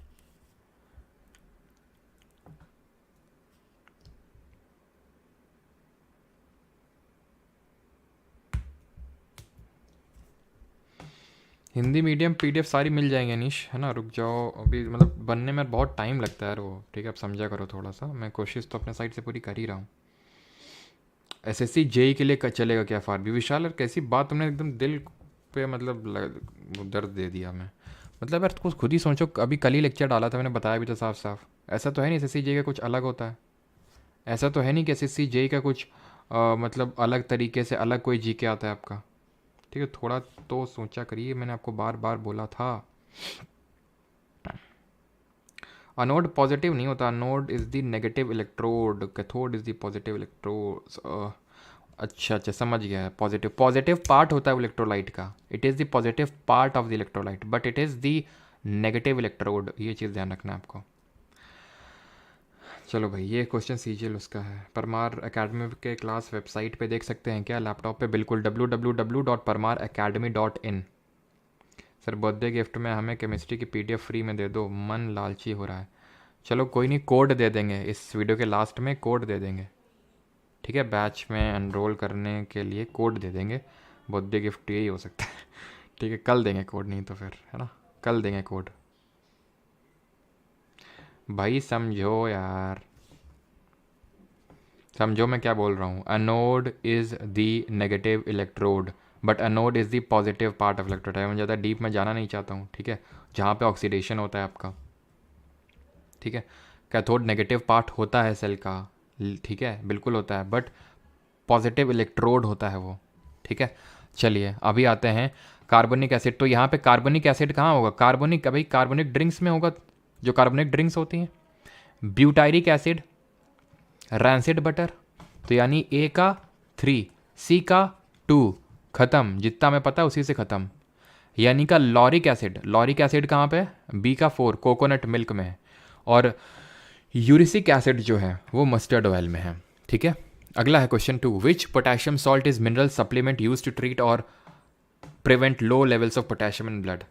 तो मैंने आपको बताया होगा कैल्शियम आयंस होते हैं, पोटेशियम आयंस होते हैं, मैग्नीशियम आयंस, सोडियम आयंस होते हैं, ये सब मसल कॉन्ट्रैक्शन में हेल्प करते हैं, मसल कॉन्ट्रैक्शन में हेल्प करते हैं। और किस तरह से हेल्प करते हैं कि भाई ये रिलीज होते हैं और मसल कॉन्ट्रैक्शन में हेल्प करते हैं, सिंपल। अच्छा बताओ कौन सी टाइप ऑफ मसल सेल्स होती हैं हमारी जो कि वॉलेंट्री होती हैं? कौन सी होती हैं जो वॉलेंट्री होती हैं? एक ही होती हैं, 3 टाइप्स पढ़ाए थे मैंने। तो ये हो जाएगा आपका potassium chloride, option number A यहाँ पे सही आंसर हो जाएगा।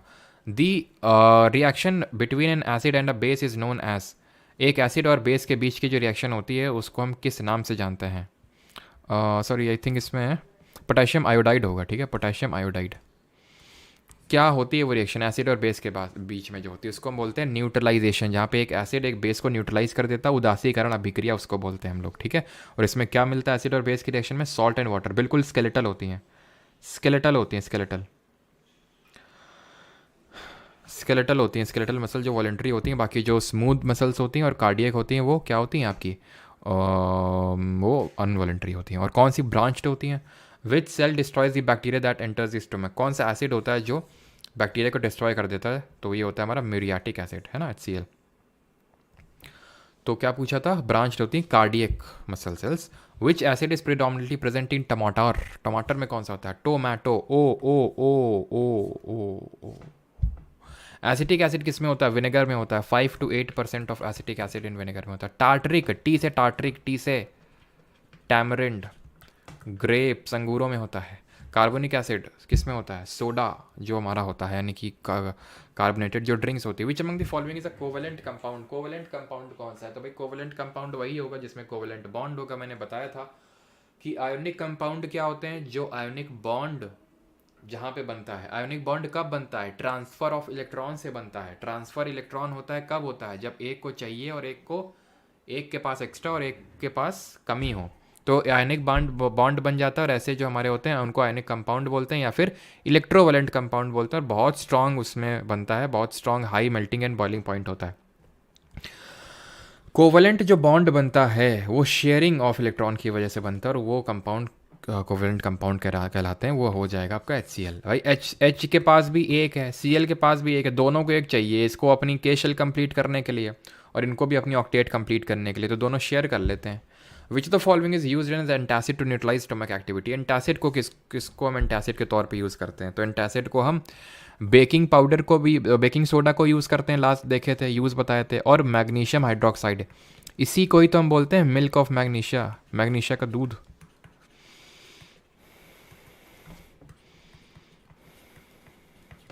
ठीक। When the litmus solution is neither acidic nor basic, ठीक है, तो उसका कलर क्या होता है? ठीक है, तो क्या आंसर होगा? जब लिटमस घोल ना तो अम्लीय होता है ना क्षारीय होता है, तो इसका रंग क्या होता है? तो मैंने बताया था जो लिटमस होता है वो किससे बना होता है? वो लाइचेन से बना होता है। एल्गे और फंगस का सिम्बायोटिक रिलेशनशिप होता है। एल्गे की स्टडी को हम क्या बोलते हैं? फाइकोलॉजी बोलते हैं। फंगस का माइकोलॉजी बोलते हैं। और लाइकेन पार्क उत्तराखंड में सबसे पहले बना, ये थैलोफाइटा से बिलोंग करता है, पर्पल कलर का होता है, पर्पल डाई होता है। एसिड जब होता है तो ब्लू से रेड में कन्वर्ट होता है, रेड डेंजर का सिंबल होता है। जब बेस होता है तो रेड से ब्लू में कन्वर्ट होता है। ये चीज़ पता होनी चाहिए। विच ऑफ द फॉलोइंग इज और करेक्ट, कौन सा सही है बताइए जल्दी से।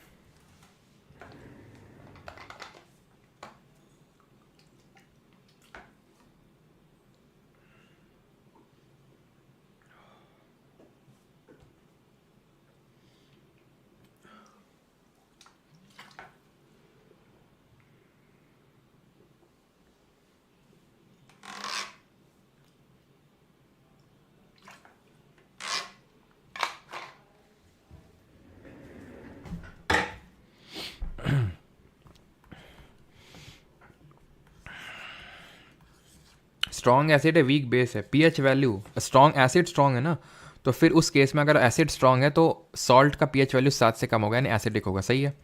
इलेक्ट्रिसिटी को जब पास करवाते हैं aqua solution of sodium chloride से, एक्वा सोडियम क्लोराइड को ब्राइन बोलते हैं, बताए थे। और इस रिएक्शन को क्या बोलते हैं जरा बताइए। इसमें सोडियम ऑक्साइड नहीं सोडियम हाइड्रोक्साइड बनता है, तो आंसर क्या होगा, ओनली 1। पूरा देख लिया करो करेक्ट पूछा है कि नॉट करेक्ट पूछा है।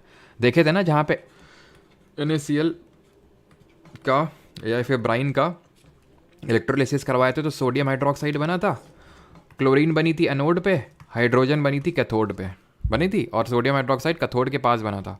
विच of the following is found in lime water, तो लाइम वाटर में क्या पाया जाता है आपसे क्वेश्चन पूछ रहा है। कौन सा बेस, तो लाइम वाटर में, लाइम वाटर पूछ रहा है आपसे, कैल्शियम हाइड्रोक्साइड ही तो होता है आपका लाइम वाटर, CaOH का होल ट्वाइस। जो CaO होता है ये होता है क्विक लाइम होता है ये, ठीक है, तो ऑप्शन नंबर ए। और अमोनियम हाइड्रोक्साइड ये बेस होता है, इसको हम क्लीनिंग एजेंट के तौर पे यूज़ करते हैं। विच of the following statement is correct, निम्नलिखित में से कौन सा सही है बताइए जल्दी से। राजा दास, वो सारे टेलीग्राम बंद हो जाएंगे एक एक करके, ठीक है, अभी पता चलना स्टार्ट हुआ है वो।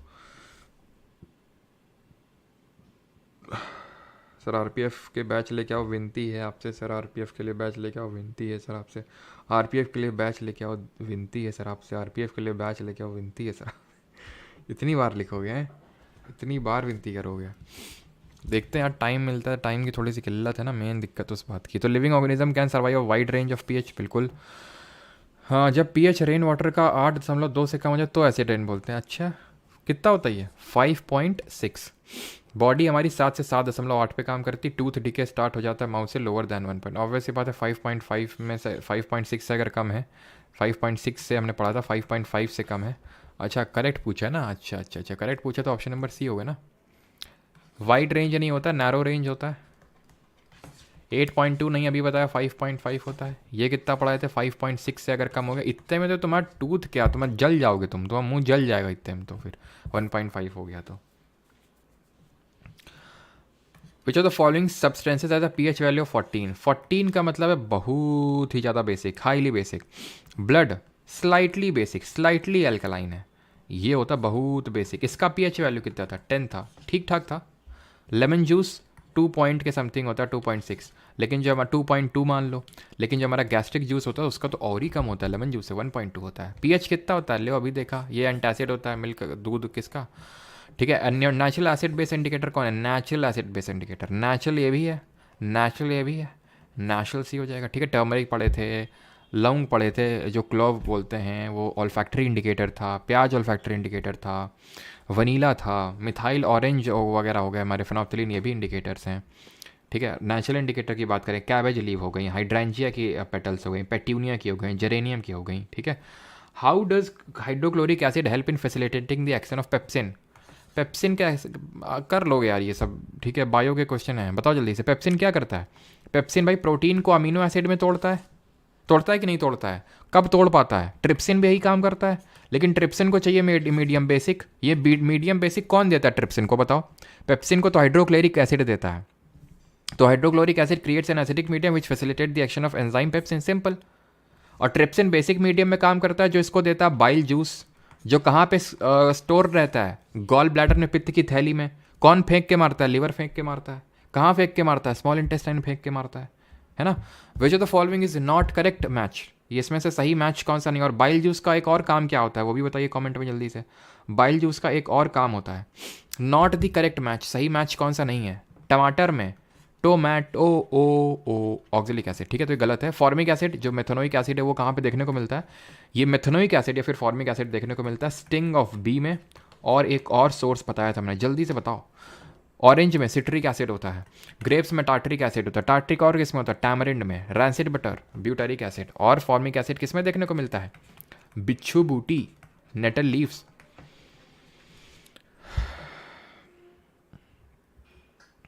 विच of the following acid is found in spinach, spinach में बताए थे कौन सा होता है, फॉर्मिक नहीं, लैक्टिक दूध दही में होता है, सिट्रिक नहीं, ऑक्जेलिक हाँ। 19th, which of the following base is found in window cleaner, window cleaner में कौन होता है, बिल्कुल सही, नेटल लीव्स, बिल्कुल। Window cleaner, window cleaner, window cleaner किसको यूज़ करेंगे, अमोनियम हाइड्रोक्साइड बताए थे आपको, है ना। ये तो इसको तो भाई विंडो क्लीन के लिए तो बहुत ज़्यादा बेसिक चाहिए ना, जो तुरंत वेपराइज भी हो जाए। अब मैग्नीशियम हाइड्रोक्साइड तो उतना ज़्यादा नहीं होता, पेट की एसिडिटी खत्म कर देता है, ठीक है, और ये बहुत ही ज़्यादा बेसिक होता है सोडियम हाइड्रोक्साइड, पीएच वैल्यू 14 होता है, इससे ज़्यादा हो ही नहीं सकता है।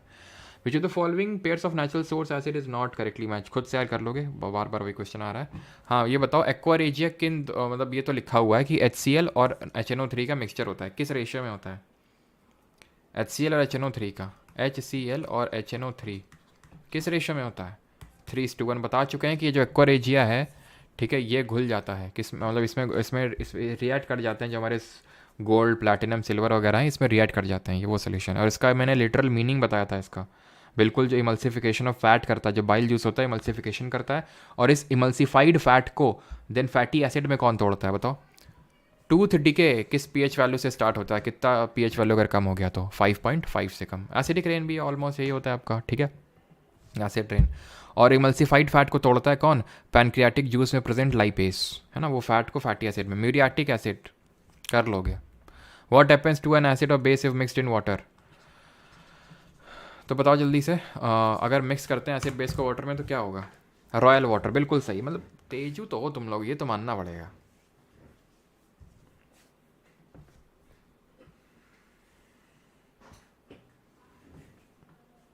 केमिस्ट्री का और कितने लेक्चर होंगे नील, 3 लेक्चर होंगे, कार्बन एंड कंपाउंड, एक रिएक्ट मतलब केमिकल रिएक्शन, यानी कि वेडनेसडे, कल तो करंट अफेयर करेंगे इस टाइम पे, थर्सडे फ्राइडे ख़त्म हो जाएगा, इसी वीक ख़त्म हो जाएगा, ठीक है। फिर जो स्टैटिक जीके के कुछ लेक्चर बचे हैं 3-4, ठीक है, उनको कर लेंगे बीच बीच में। पानी में मिला रहे हो, डाइल्यूशन कर रहे हो, यानी कि उनकी मात्रा तुम उनकी स्ट्रेंथ को कम कर रहे हो। एसिड की स्ट्रेंथ कम होना मतलब हाइड्रोनियम आयन का कम होना, और बेस का स्ट्रेंथ कम होना मतलब हाइड्रोक्साइड आयन का स्ट्रेंथ कम होना। तो बढ़ तो सकता नहीं है, बढ़ तो सकता नहीं है, पर यूनिट वॉल्यूम, पर लीटर वॉल्यूम, पर यूनिट वॉल्यूम, ठीक है, तो पर लीटर वॉल्यूम तो ना होगा, ठीक है। और ये यार ऑप्शन गलत है, ऑप्शन नंबर इसमें ऐसे करो, ठीक है, ये करो इसमें, और ऑप्शन नंबर डी लगाओ इसका, ऑप्शन नंबर डी, क्योंकि ए और डी तो सेम ही है ना, तो यहाँ पे मिस टाइपिंग या फिर टाइपो है थोड़ा सा, H3O+ करना है यहाँ पे, ठीक है। एसिड अगर डाइल्यूट होगा तो हाइड्रोनियम आयन का कंसंट्रेशन घटेगा पर यूनिट वॉल्यूम, और बेस अगर डाइल्यूट होगा तो हाइड्रोक्साइड आयन का कंसंट्रेशन घटेगा पर यूनिट वॉल्यूम। पोटेंस में पी का मतलब क्या है, पोटेंस P power of hydrogen. Digestion में कौन हेल्प करता है, ये कर लोगे। Who synthesise acetic acid for the first time, acetic acid को सबसे पहले एसिटिक एसिड में किस में देखने को मिलता है, जरा बताइए सोर्स, तो किसने किया था, बर्थलॉट ने, वोलर ने, ना बर्जीलियस ने, कोल्बे ने, जी हाँ कोल्बे ने। बर्जीलियस ने क्या किया था, थैंक यू सर फॉर, अच्छे बताओ जरा, बर्जीलियस ने क्या किया था। तो बर्जीलियस ने सबसे पहले केमिकल सिंबल्स दिए थे, और यूज़ किसने किया था, उनको डाल्टन ने यूज़ किया था, ठीक है। जो वोलर थे, वोलर सिंथेसिस करके यूरिया बनाए थे, क्या बनाए थे, ये यूरिया बनाए थे, कौन, वोलर जी, किससे, अमोनियम साइनेट से बनाए थे। और बर्थलॉट ने किसका सिंथेसिस किया था, मिथेन, तुमने सुना होगा, जिसको मार्श गैस बोलते हैं, जो दलदली जगहों में देखने को मिलती है, जैसे कि पैडी फील्ड, धान के खेत वगैरह में, वो, ठीक है। और जो हमारी नेचुरल गैस होती है, प्राकृतिक गैस होती है, उसका प्रमुख घटक होता है, प्राइमरी एक सोर्स, मतलब सबसे ज़्यादा नेचुरल गैस में यही देखने को मिलता है, methane, CH4। What do you call a base that dissolves in water, उस बेस को क्या बोलते हैं जो पानी में घुल जाता है, तो उसको बोलते हैं alkali. Option number A, all alkali are bases but vice versa is not true. Acidic nature of soil is shown by high concentration of, तो किसके हाई कंसनट्रेशन से जो है मिट्टी में। सर ये टॉपिक्स RPF SI के लिए हेल्पफुल हैं क्या, बिल्कुल हेल्पफुल हैं। एक बार मैं क्या करूँगा, क्योंकि आप में से आई थिंक काफ़ी लोग हैं, कितने लोग हैं जरा कमेंट बताइए, क्योंकि रोज़ कुछ ना कुछ मुझे कमेंट में देखने को मिलते रहते हैं, तो एक बार मुझे खुद से देखना पड़ेगा कि कितना क्या होता है, उस हिसाब से फिर आपको गाइड करूँगा, ठीक है। तो हाई कंसेंट्रेशन ऑफ हाइड्रोजन, ठीक है, एसिड, ठीक है। तो हाई, ऑब्वियस सी बात है, एसिड है तो हाई कंसेंट्रेशन ऑफ हाइड्रोजन मिलेगा। आखिरी क्वेश्चन है, लास्ट क्वेश्चन है, इसके बाद जो क्वेश्चन होंगे वो खुद से आपको करेंगे। This is the last question, that is salinity of ocean water is calculated as the amount of salt in gram dissolve in dash gram of sea water. समुद्र के पानी की लवणता की गणना डैश ग्राम समुद्री जल में घुले नमक की मात्रा के रूप में की जाती है। 10,000, 1,000, 100 या फिर 10। तो 1,000 ग्राम्स ऑफ, सॉरी, कितना आपका सॉल्ट है 1,000 ग्राम ऑफ सी वाटर में, इससे पता चलता है कि उसकी सैलिनिटी कैसी है। जैसे कि डेड सी वगैरह है, कोई बताएगा डेड सी की सैलिनिटी कितनी है? डेड सी इतना ज़्यादा सलाइन है, डेड सी इतना ज़्यादा सलाइन है कि उसमें लोग फ्लोट करने लगते हैं। मतलब इतने ज़्यादा आपका वो सलाइन है Dead Sea. Float in the sense उसमें इतने ज़्यादा बॉयंट फोर्स, मैंने उसमें बताया था फिजिक्स में, याद आ रहा है? तैरती हुई महिला की फ़ोटो कुछ याद आया? ठीक है, तो इसमें होता है, इसका जो सैलिनिटी होता है दैट इज़ आई थिंक 290 या फिर 300 ग्राम कुछ होता है इसमें, ठीक है। 300 ग्राम सॉल्ट होता है, तो ये काफ़ी ज़्यादा मात्रा है, ठीक है। तो ठीक है, यहाँ पे चीज़ें होती हैं हमारी ख़त्म। 4 क्वेश्चन आपके लिए होमवर्क है। सर अब जाओ, मीडियम बहुत एसिडिक हो गया। अच्छा, मेरा क्वेश्चन भी बताओ दो, सीमा जी क्या क्वेश्चन है?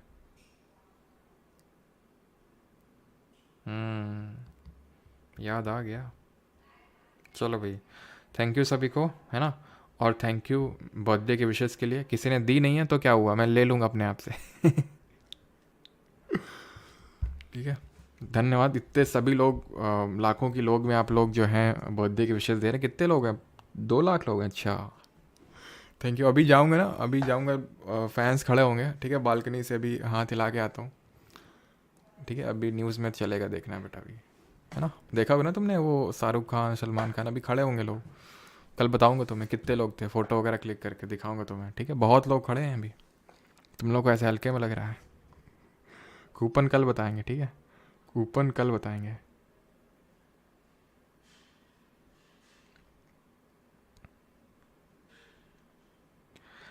टेलीग्राम पे जॉइंट है ना, टेलीग्राम पे मैं बताऊँगा, ठीक है। टेलीग्राम पे जॉइंट है ना, परमार एसएससी टेलीग्राम पे, तो वहाँ पे बता देंगे। बाकी जिसको कुछ क्वेरी वगैरह हो तो कर सकता है। बाकी परमार एकेडमी एप्लीकेशन है, कोर्स एसएससी जीके 2.0 है, अगर किसी को एनरोल करना है, और ये वेबसाइट, ठीक है। इस यहाँ पे जाके आप कोर्स में एनरोल कर सकते हैं for hand retain notes, English Hindi में, बाइलिंगुअल, और क्विजेज़ वगैरह सारी चीज़ें, ठीक है। चलो यार, तुम लोगों ने बोल तो दिया नहीं, हमको लगा ऐसे ही सूखा सूखा निकल जाएगा बर्थडे तो। बर्थडे सूखा नहीं होना चाहिए, बर्थडे और न्यू ईयर, है ना, पानी खूब पीना चाहिए। चलो भाई, तो थैंक यू सभी को, मिलते हैं कल इसी टाइम पे। करंट अफेयर की क्लास कर रहे होंगे हम लोग, ठीक है। Thank you.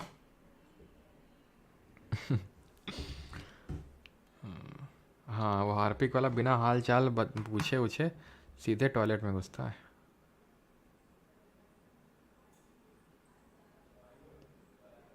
घर का एड्रेस दे दीजिए। अच्छा, थैंक यू भाई सभी को, विराट, डानिया, रिजवी, मनीष कुमार, शिखा नायक, अनामिका गुप्ता, मनीष, वैभव खरे, खुशबू पाल, अयान त्रिपाठी, बहुत सारे लोग हैं। इतना तो है भाई, मतलब इतने तो लोग हो, थोड़ा भीड़ भीड़ तो लगा ही दोगे मोहल्ले में, थोड़ा सा अगर दिखाना हो तो। आओगे कि नहीं आओगे बताओ, अगर बुलाएं? आ तो जाओगे, इतना तो पता है। रोहन, सजन, सुधाकर, निर्मल, अनामिका, श्रुति, साजन, सीमा, सबको यार थैंक यू, है ना। मिलते हैं कल एट द सेम टाइम। कल एफआरबी का एक लेक्चर होगा, करंट अफेयर्स का इसी टाइम करेंगे। एंड थैंक यू, धन्यवाद। होपफुली शायद एक वीडियो में और करूँ, कुछ इंसाइट्स शेयर करने के लिए, कुछ बातें, है ना। बर्थडे के दिन में थोड़ा इमोशनल हो जाता हूँ, ठीक है। तो कल कुछ बातें शेयर करते हैं, है ना, एक अलग से वीडियो ला के। थैंक यू, धन्यवाद सभी को, थैंक यू।